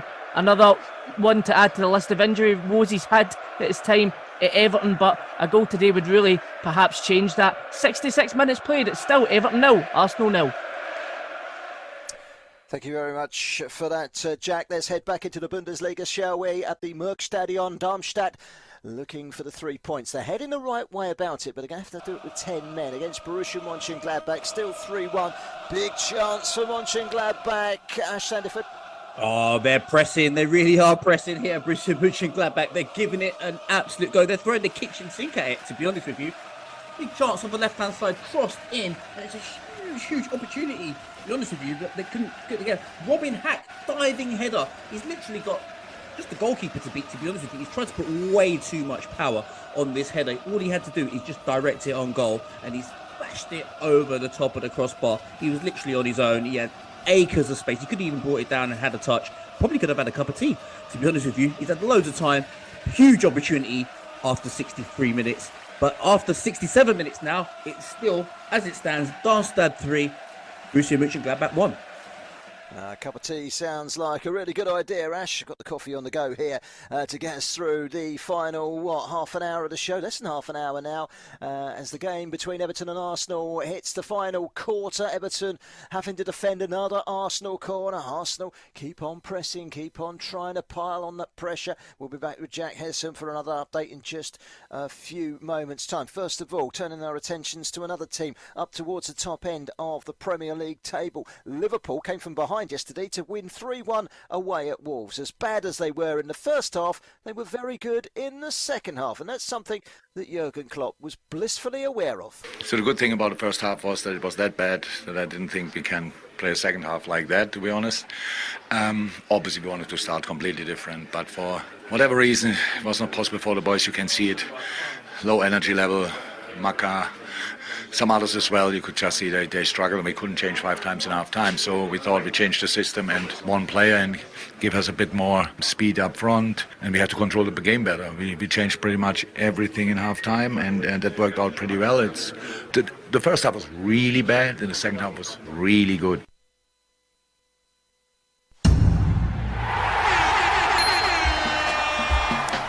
The goals, powered by NairaBet. If you've ever heard the nursery rhyme, The Three Little Pigs, where you just huff and you just puff and just one day that house might blow down. Well, Everton's defence looks as if it's been made of stone today, but suddenly Arsenal have made the breakthrough. They have scored, they have taken the lead. This could be a massive goal in Arsenal's season, and to tell us all about it is Jack Hesson. Yeah, well, I said it would take perhaps a bit of magic to break the deadlock, and that's certainly what we got from Trossard there. The ball came from a short corner out to Vieira on the edge of the area. He gets the ball to Odegaard. Odegaard to Saka, advancing into the box, and he squares it to Trossard, and Trossard just takes one touch with his left foot and then shoots into the goal. Brilliant finish from Trossard. Glances across the face of goal into the top right-hand corner. Excellent goal from Arsenal, no more than they deserve. And Everton will need to try and change things up to get back into the game now. 70 minutes played. It's Everton now. Arsenal 1. Jack, that's what we said, wasn't it? It was that little bit of luck, something to go Arsenal's way, and it's exactly what's happened. I said it was like the Crystal Palace game. 1-0 to the Arsenal. You know, sometimes you've got to win games ugly, and they're capable of doing that. But this is a quality Arsenal side. They pick up 3 points today. They keep on the shirt tails of Manchester City. It's all about the win. But the performance has been good today as well. The performance has been good, and again, credit to Everton. They've defended well, and they've been completely undone by a really good bit of play from Arsenal to get the ball to Trossard on the edge of the area, and then Trossard's finish is just phenomenal to actually get the goal. So it's taken a lot for Arsenal to get the goal in this game. It is what they deserve, and Everton, as I said, they do need to try and change things up now, and it will be different. It will be interesting to see in the late 20 minutes to go in this game the kind of Everton we're going to see now, because they do need to try and get that goal. Chances have been at a premium for them. They've only had one chance in the first half. In the second half, it was a shot that just went over the bar just before the goal. And yeah, they have to change things up now with 20 minutes to go. Excellent. Thank you very much for that, Jack Hesson. We'll be back to Goodison Park with him very shortly, I suspect. Everton in action against Brentford away next weekend. That's on Saturday. That's their next game. They've got some really big games coming up. They go in the League Cup to Aston Villa away at Villa Park off the back of that. So 2 tough away games, Brentford and Villa. And then it's Luton Town at home and Bournemouth at home. They are the types of games that will ultimately decide where the destiny of Everton's season will be. Some tough games coming up, but some winnable games. Home to Luton, home to Bournemouth. They're the games. They're the big ones. For Arsenal, it's all about getting into the Champions League, and it starts this week. Arsenal against PSV Eindhoven at the Emirates. They'll be looking to get on to a winning start in that game against the Dutch side PSV, who are currently top in the Eredivisie. It won't be easy, but you would expect Arsenal to pick up 3 points in that game. And then next Sunday, it's a game that we've got covered right here on Football Live. Next Sunday, it's Arsenal against Tottenham Hotspur. Licking your lips, I bet you are. It's a North London derby. Then there's another London derby off the back of that a week later. A midweek game, in fact, Brentford against Arsenal. That's in the League Cup. Arsenal making their bow in the Carabao Cup away at Brentford. That won't be easy either. And then Bournemouth away in the league, where of course Chelsea could only muster a 0-0 draw today. Arsenal leading by a goal to 0. Let's head back to Goodison Park, where Everton, Jack Hesson, have just created a decent chance. Yeah, it was certainly a decent chance. A long ball up towards Mykolenko. It splits the Arsenal defence. Mykolenko, if he can get the touch right, then I think he's clean on goal, but he can't get that touch right. He doesn't really get control of the ball. He manages to get the shot away, but by that point, Saliba was there to be able to block it and get the ball away. So a nervy moment there, perhaps, for Arsenal. Everton looking to be a bit more direct in their attack now with 18 minutes to go. It's still Everton 0, Arsenal 1. The Saudi Pro League on Football Live. Sadio Mane and Cristiano Ronaldo both scoring in yesterday's 3-1 victory for Al Nassr against 10-man Al Raid. This was the first match that we've covered here on Football Live from the Saudi Pro League, and that result keeps Al Nassr in 6th place in the table. Al Ali, a third after a 3-2 win over Al Town. Alan Saint-Maximin, the former Newcastle United winger, scoring the winner, with both teams ending that game with 10 men. Joao Pedro and Gambian international Modro Barrow both on target for Al Town, who dropped down to 4th. Moussa Dembele was on target for Al Etifa in their 3-1 win away at Al Haber. Al Hazim and Al Tahi drew 1-1. That was a tale of 2 converted first half penalties in that match. On Friday, Alexandra Mitrovic scored another goal, the first of 6, as Al Hilal were 6-1 winners at home to Al Raid. That result keeping Al Hilal top of the table. They are the only side that remain unbeaten. Karim Benzema on Thursday netted the winner in the second half for Al Ittihad away at Al Akado. Al Ittihad are second currently in the table. And next weekend, on Friday evening, it's first against third. Al Hilal take on Al Ali. The Saudi Pro League on Football Live. You are listening to Football Live.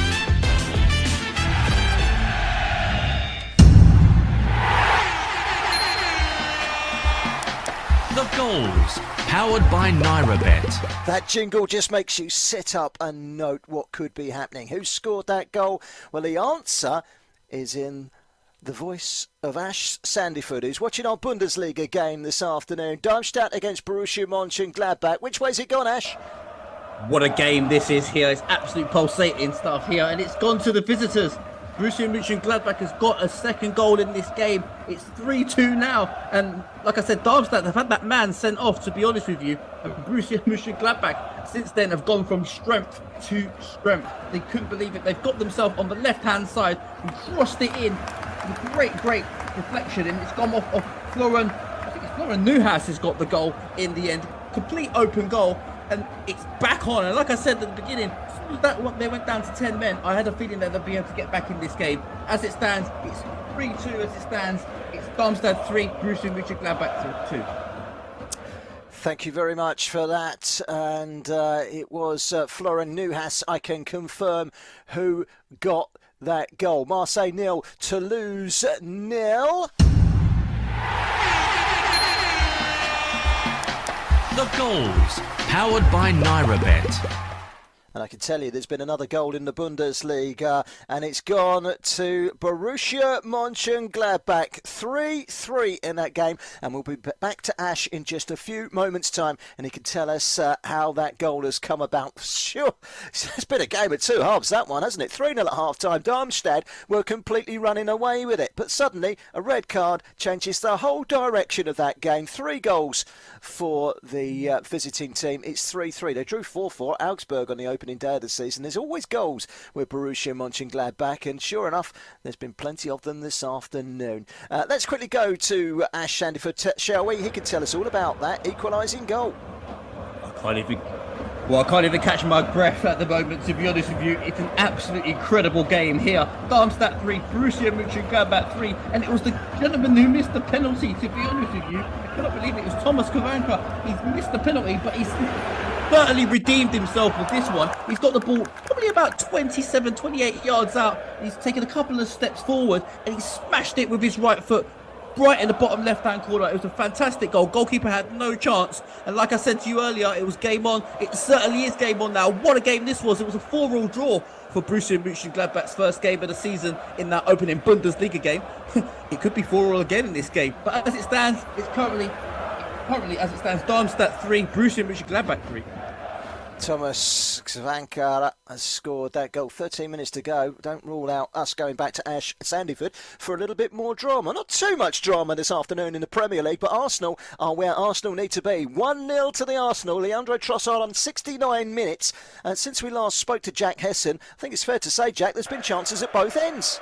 Yeah, there has been a couple of chances, most notably for Arsenal. There was one about 5 minutes ago where the great ball from Ben White into the box. Gabriel Jesus was in a lot of space, but it evades him and goes all the way to the back post of Vieira. He can't get the connection on the volley. The ball goes away. Then a few minutes later, ball to Zinchenko to Gabriel Jesus. Jesus takes a good touch to get the ball down in the first place, but his second touch is poor. Mikalenko is then able to recover, and then a third chance there. Braithwaite loses the ball in his own back line, and then it launches Arsenal into a counter-attack. Odegaard one-on-one and forces Pickford into a great save. The rebound can't find an Arsenal man in time to capitalise on an open goal. Great save from Pickford.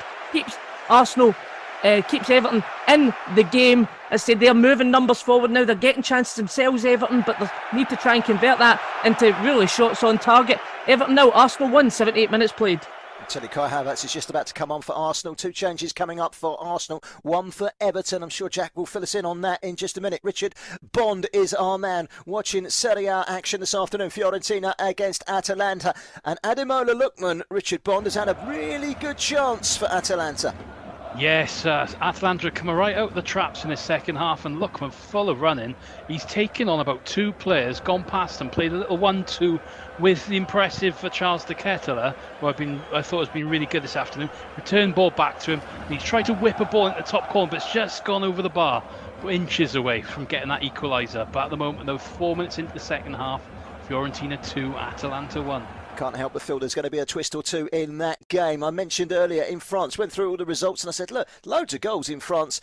Marseille 0, Toulouse 0 is the result of the later afternoon kick-off. Marseille held by Toulouse this afternoon in the Stade Orange Velodrome. 0-0 in that game. Toulouse remain in the bottom 5. Marseille are in 5th place in the table. They could have well done with 3 points today. That would have taken them above PSG and up into the Champions League places in the early fledgling table in France. Monaco currently top. They drew today, I beg your pardon. Brest, the surprise package, 10 points from their 5 games. The second, Nice, winners at PSG on Friday night, are third, 9 points from 5 games. Ambitious Nice looking to turn over PSG and cause a surprise in the French League. Lyon and Lens, surprisingly, the bottom 2 in that division at the moment. Let's go back to Jack Hesson at Goodison Park, who can fill us in on all those substitutions that took place just a couple of minutes ago. Yeah, we had a flurry of substitutions there for both sides. I can tell you Zinchenko is now off, perhaps with the midweek in mind. A big week next week, of course. They'll play PSV during the week in the Champions League and Tottenham at next weekend. And Vieira also is off. He's had a decent game today. He comes off for Kai Havertz, who was the replacement from the Manchester United game. So Havertz has got 10 minutes to try and make a stamp on the game. Arsenal looking like they're trying to push for that second goal. As for Everton, it's Doucouré, who I think has had a good game today in the midfield, coming off for James Garner to try and shake things up for Everton. 81 minutes played. It's still Everton 0, Arsenal 1.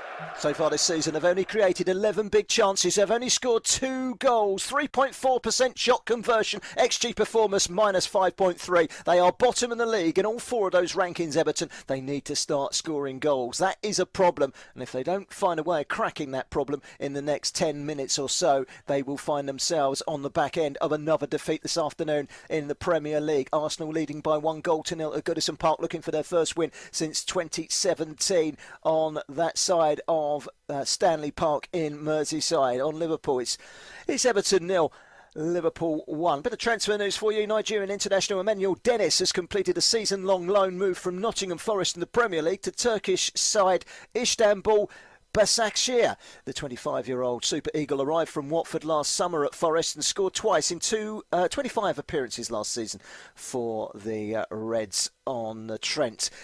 Forest also loaned out Jonjo Shelvey this week to Turkish football. The former Liverpool and Newcastle United midfielder joined Keka Rijekspor until the end of the season on loan. So there's a little bit of loan news for you. We've got a little bit of time to go. We've got about 7 minutes remaining on today's proceedings in the game between Everton and Arsenal. Of course, it's a game that has 7 minutes to go, but as we know only too well, and we've seen only too well this last 24 hours, you don't count the 90 minutes because there's usually quite a lot of added time. And in the games at Tottenham and at Villa Park yesterday, there was certainly plenty of drama unfolding. Brøndby in Denmark are 3-0 up away at Aarhus, who have had their goalkeeper sent off in that game. And I can tell you, there's been a goal in the game in Italy. The goals, powered by NairaBet. Last time we were speaking to Richard Bond, he told us about a chance that Ademola Lookman had. He weaves past a couple of players. He's looking lively. And he's only gone and scored a goal, hasn't he, Richard Bond?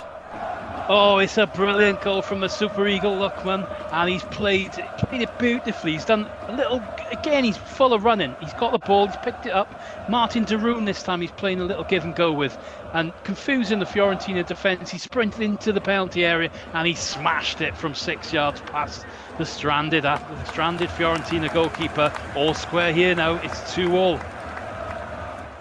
Excellent, thank you very much for that. 2-2, so Ademola Lookman in amongst the goals this afternoon. Moses Simon scoring his first goal for Nantes in 2023 to give them victory today away at Clermont. 3 points for Nantes, most welcome 3 points, but more importantly, the Nigerian international Moses Simon breaking his duck of no goals in 2023 for his club side in the French Ligue 1. Arsenal on the attack at the moment, looking for a second goal.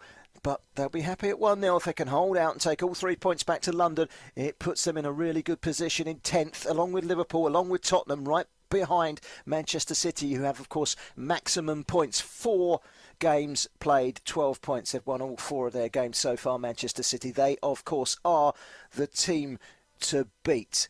OK, let's head back to Goodison Park, shall we? It's still Everton 0, Arsenal 1. And, well, Everton... We just read out those stats just a few moments ago, Jack, and it makes grim reading if you're a toffee, doesn't it? Yeah, I mean, the outlook of this game completely changes when it is 0-0 and they're defending well. You think, right, well, they're going and they're putting in a defensive performance to try and get something from the game, but when it goes to 1-0, it just really does expose the problems Everton have going forward. They just don't make enough chances. They've not got a lot going for them. It's a tag that Sean Dyche gets a lot about, the kind of style of football he plays, but when he has the right players, he can play good football. But Everton now, they've really the chance of seeing this game out in 0-0 is over. They've got to try and get something out of this game and push forward, because the next game against Brentford, already a must win, but it'll be even more the case if they go another defeat this season. 85 minutes played, it's still Everton 0, Arsenal 1. Yes, referee is currently stepping in between Gabriel Jesus and James Tarkowski, who've had a little falling out. The referee is just telling them both off. No need for a yellow card, just a ticking off. The betting is currently suspended in the game between Arsenal and Everton. I was just about to give you the latest odds, but that one's out of the window. We'll come back to that one in just a few moments time. Let's head into the Bundesliga, shall we? What a game it's been so far. Darmstadt down to 10 men, 3-0 up at half time. It's now 3-3. Ash Sandyford, is there to be a winner in this game? And if so, which way do you think it's going to go? Yeah, currently as it stands, it's still 3-3 as it stands. But you know what, the game's settled down a little bit over the past 3 or 4 minutes or so. Had a couple of injuries. Goalkeeper took a knock on the head. But Robin Hack, I think, has been the game changer. Since he came on after 67 minutes, really dictated the play. He just had a really great little chance where he kind of pretended to shoot, but kind of dinked it over to the left-hand side, and someone cut it up, to the left back cut it back, and in the end it went to nothing. But Robin Hack really been impressive since he's come on after 67 minutes. It's been a bit quiet over the past 3-4 minutes for a change in this game, but it's been an end-to-end half, really, and literally a game with 2 halves. But as it stands, about 3 or 4 minutes to go until maybe some stoppage time. It's Darmstadt 3, Borussia Mönchengladbach 3. The odds currently suspended in the game between Arsenal and Everton.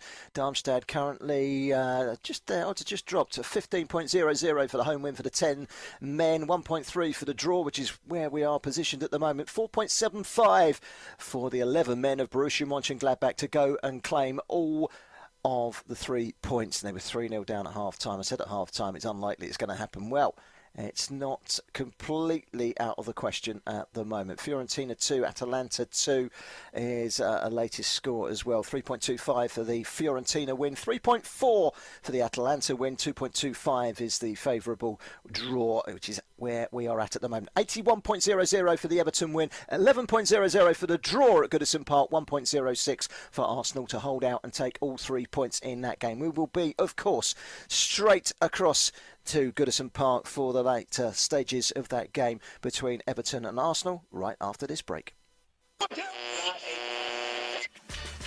On Brila FM 88.9 and 101.1 FM. Powered by NairaBet. You are listening to Football Live. Secure an instant win with NairaBet when your team leads by 2 goals in the match. How many times has one of your betting selections had a meltdown after going 2 goals up? With our new 2 goals up market, if your selection goes 2 or more goals ahead at any stage in the match, then your selection will be settled as a winner, regardless of the final match result. Place your bets on the 2 goals up football market at www.nairabet.com. Include the 2 goals up selections in your bet slip with as many other selections as you want. For more details, check out our promotions page. Full terms and conditions apply. Must be over 18. Bets placed on the match winner market do not qualify. Markets available on pre-match bets only. Please gamble responsibly. Brila. News and engagements never stop on our website. www.brila.net And our social media handles. 889 Brila FM. On Facebook. Yes, 889 Brila FM on Facebook. At 889 Brila FM. On Instagram. Got it? At 889 Brila FM on Instagram. And on Twitter. It's at Brila FM 889 and Brila Sports TV on Google+. Brila. News and engagements never stop. So do remember to like all our pages. Do like us. You are listening to Football Live. Live and exclusive on Brila FM.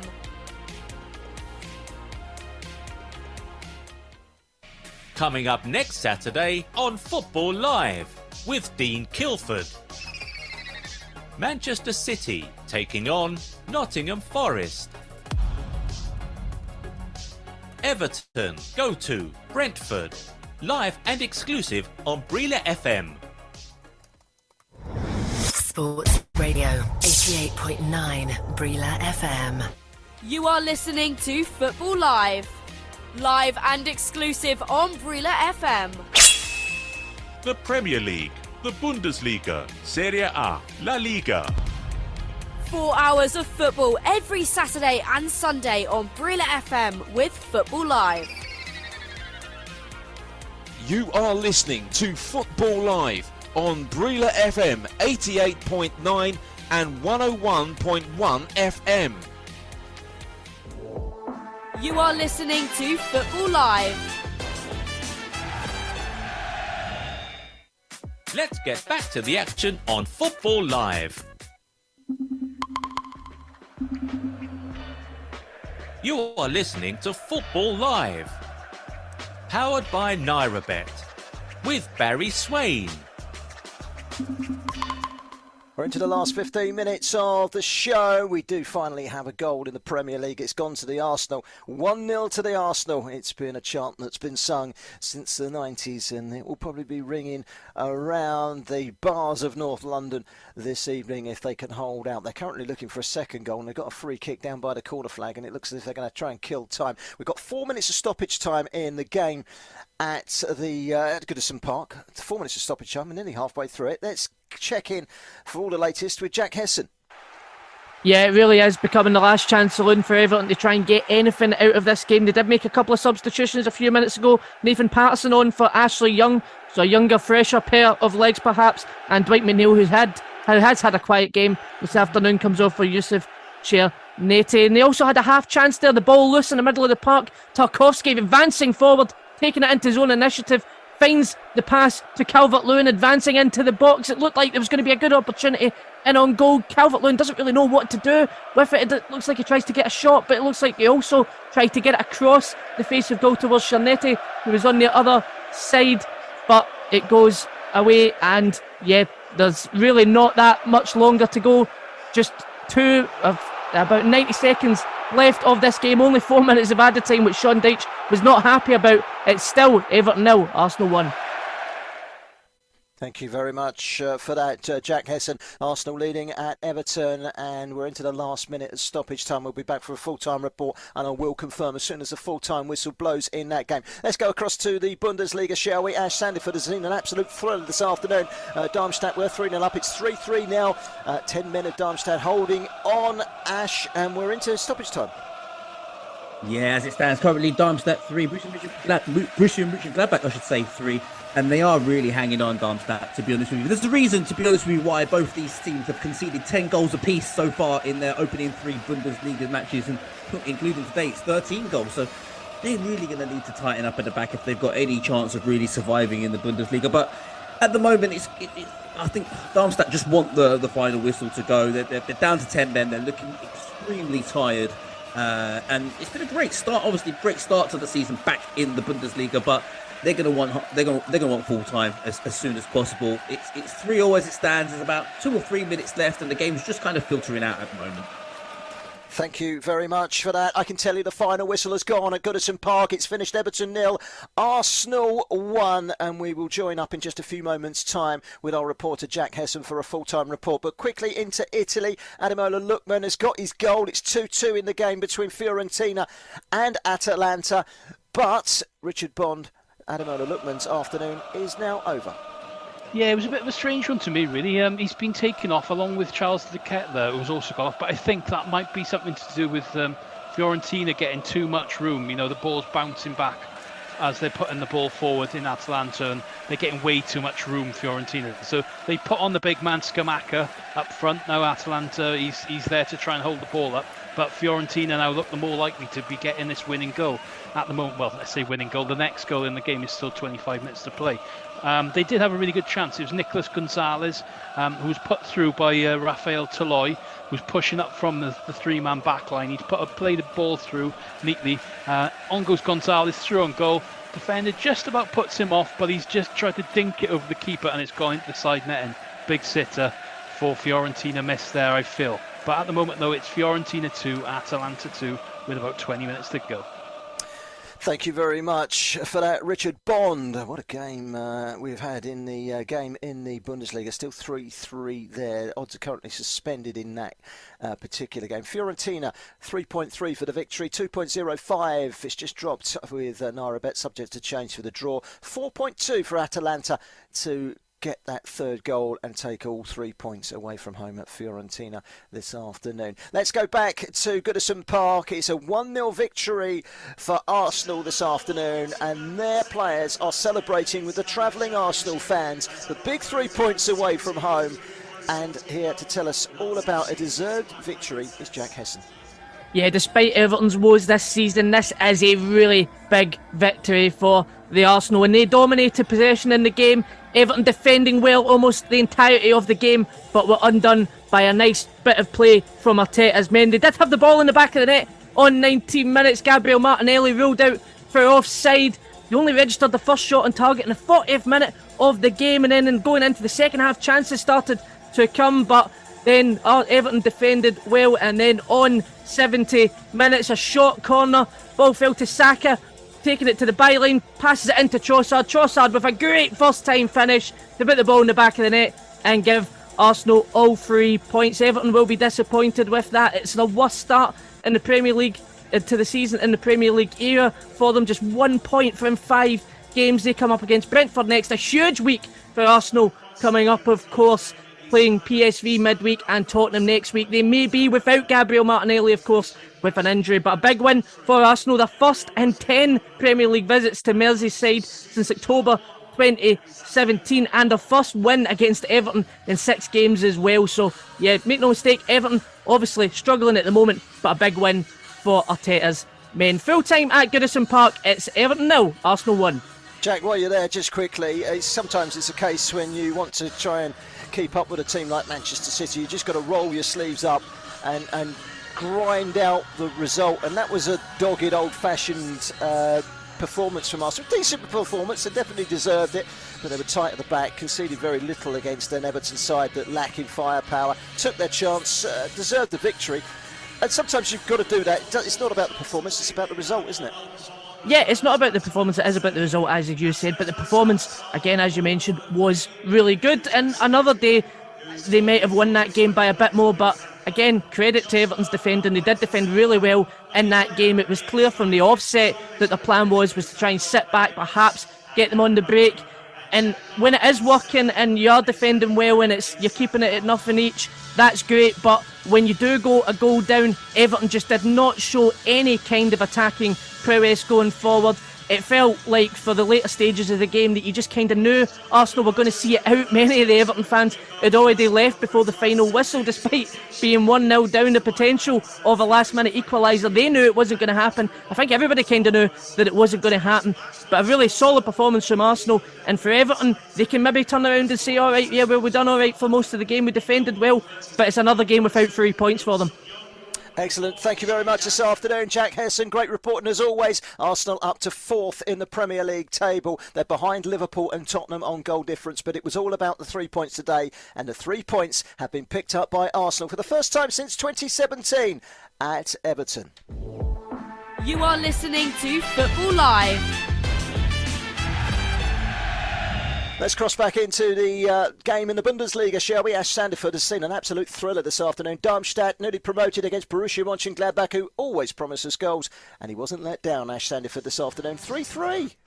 Oh, I certainly wasn't let down. What an absolute cracker! And you know what? It's great to see a newly promoted side get themselves their first point of the Bundesliga campaign, to be honest with you. So it finished here, Darmstadt 3, Borussia Mönchengladbach 3. And Darmstadt absolutely started off on fire with 2 quick-fire goals in the first 10 minutes of the game from Marvin Melem and Maciej Malinga. So there's 2 great goals in the first half. That really got them going in that first 10 minutes. And they started to control the tempo of the game throughout the rest of the game. Then after about 33 minutes, Tim Sharp got himself a goal with a great cross from Christoph Clara, just crossed it back in, and it was a simple tap-in the end. And Darmstadt went in at half-time just thinking, Bundesliga is brilliant. We love this here. You know what I mean? It's going to be their first 3 points on the board. They started without any points on the board in that first 3 games just before the international gate. They conceded 10, so they were just thinking any point is welcome. Second half, it all changed with that sending off from Malinga in the end. He got himself sent off, and then a penalty miss in that first, I think it's 51 minutes in, there was a big penalty miss, which really then decided then that Borussia Mönchengladbach really needed to get themselves into the game. A quick fire goal from Jordan Perfok after 56 minutes got them back into the game. And I told you that man, Robin Hack, he was the one that came on and pulled the strings. When he came on after about 62 minutes, he was the one that really got them going, got them up the pitch, and after that, it was the kitchen sink, really at Darmstadt. In the end, the game finished 3-3. It was a great game of football. And these two teams, if they're going to survive in the Bundesliga, they're going to have to tighten up at the back. They've both conceded 13 goals. 13 goals they've both conceded in 4 Bundesliga's games. They're going to have to tighten up. But as it stands, great game here in the Bundesliga. It's Darmstadt 3, Borussia Mönchengladbach 3. Ashley Sandefjord was our reporter of that game. Darmstadt 3, Borussia Mönchengladbach 3. Thank you very much to Ash for his reports this afternoon. Great work from him, and thank you for the 6 goals that he served up to keep us all entertained here on Football Live. We've got about 7 minutes of the show left. We've just heard that Arsenal have beaten Everton by 1-0. 1-0 to the Arsenal. They remain unbeaten in the Premier League. There are now only 4 teams unbeaten in the Premier League: Tottenham, Liverpool, Manchester City, and of course Arsenal. Manchester City sitting top of the tree, 5 wins out of 5, and Arsenal's 4th win in 5, the other being a draw against Fulham. That's the only team who have taken points off of them this season. Arsenal currently 4th in the table. They take on 2nd place Tottenham Hotspur next Sunday in what promises to be an absolutely brilliant afternoon of football next Sunday. Next Saturday and Sunday, of course, we will be back right here on Football Live. Just looking at the Premier League table, Manchester City top on 15 points from 5 matches. Tottenham and Liverpool joined by Arsenal on 13 points, and then in 5th place Brighton and Hove Albion on 12, then West Ham 10. Do you know 6 of the top 10 are from London? 6 London clubs in the top 10. And of course, the only club from London not in the top 10 is Chelsea, and they drew 0-0 away at Bournemouth today. It's not been a great day for Chelsea. They didn't lose in the game at Bournemouth, but they lacked that cutting edge, only drawing 0-0 against the side down towards the bottom of the table. For Everton, that defeat today against Arsenal means they remain on 1 point, their worst ever start to a season in the Premier League. Just that 1 point, 9 conceded, only 2 goals scored. Along with Luton Town, they are the lowest scorers in that division. I think Everton's season is going to be defined with some home games coming up against Bournemouth and Luton Town in the next few weeks. That is where their season will be defined. But they've been beaten, despite a resolute performance today. They have been beaten by 1-0 by Arsenal. You are listening to Football Live. Live and exclusive on Brila FM. The Premier League, the Bundesliga, Serie A, La Liga. 4 hours of football every Saturday and Sunday on Brila FM with Football Live. You are listening to Football Live on Brila FM 88.9 and 101.1 FM. Goal to tell you about in the Turkish Superliga, and a goal for Paul Onuachu on loan from Southampton. He scored for Trabzonspor, who have taken the lead on the half-an-hour mark at home to Besiktas this afternoon in the Turkish Super League. The Super Eagles striker scoring. Paul Onuachu with the goal. Trabzonspor 1, Besiktas 0. In that game. We've got about 4 minutes of the show to go. It's probably a quick opportunity for us to quickly get in one more interview. A couple of weeks ago in the Premier League, of course, the window was shut for the transfer window, and by all accounts, they were taking photos, Bayern Munich, of their new signing, João Paulinho, who'd signed from Fulham, it seemed, but Fulham couldn't find a replacement. The deal didn't go, it fell through in the end. He's gone back to Fulham. He played for Fulham yesterday in the 1-0 win against Luton Town. Here is João Paulinho, who's been very positive about that deal to Bayern Munich falling through. I feel happy. A lot of history that happened in these few weeks for me. You heard a lot of things about my future, but at the moment I'm just focused on my work in Fulham. I always have 100% commitment with this club. All the respect that I have for the club, for the fans, that since the first day I am ready to start again, to give all my best, and I want to achieve good things. Fulham 1-0 winners against Luton Town yesterday. They're up to 9th in the table. He is a big player for them. 6'7" Paul Onuachu with a goal, as I just mentioned. Trabzonspor leading Besiktas by a goal to 0. Let's quickly go back to our game that we're covering this afternoon in Italy, shall we? Because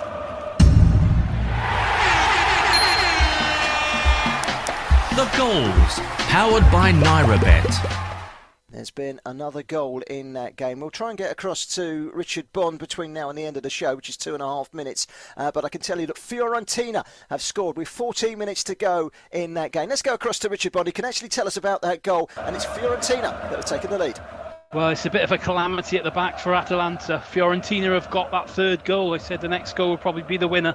It was a counter-attacking move they had, starting from deep inside the Atalanta half. Lovely little run forward from the midfield, put out onto the left-hand side. Ball was crossed in by Brekalo, the Croatian. It was half cleared. I don't know what the defender was doing. And then he decided to try and roll it back towards the keeper. It's intercepted by Christian Kouame, and he's just slotted it into basically half-empty net. Unbelievable stuff there. That could be decisive in this game. It's Fiorentina 3, Atalanta 2. You are listening to Football Live.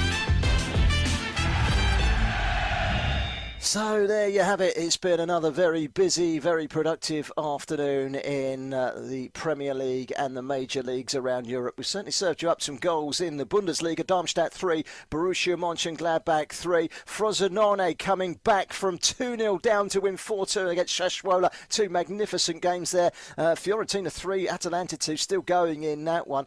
And Kortrijk, bottom of the table, beating Anderlecht until the 96th minute. That ended up 2-2. Loads of goals in that game. Premier League, not quite so productive in the way of goals. Bournemouth 0, Chelsea 0. Disappointing afternoon for Chelsea down in Dorset. And then Everton 0, Arsenal 1. Leandro Trossard with a second half goal to give the Gunners all 3 points, and they climb up to 4th in the table. Let's quickly look at the results from the Premier League this weekend. We just covered the two today. Yesterday it was Wolves 1, Liverpool 3, Aston Villa 3, Crystal Palace 1. Late comeback there for Villa. Fulham 1, Luton 0, Manchester United 1, Brighton and Hove Albion 3, Tottenham a late comeback for them. Tottenham 2, Sheffield United 1, West Ham 1, Manchester City 3, Newcastle 1, Brentford 0.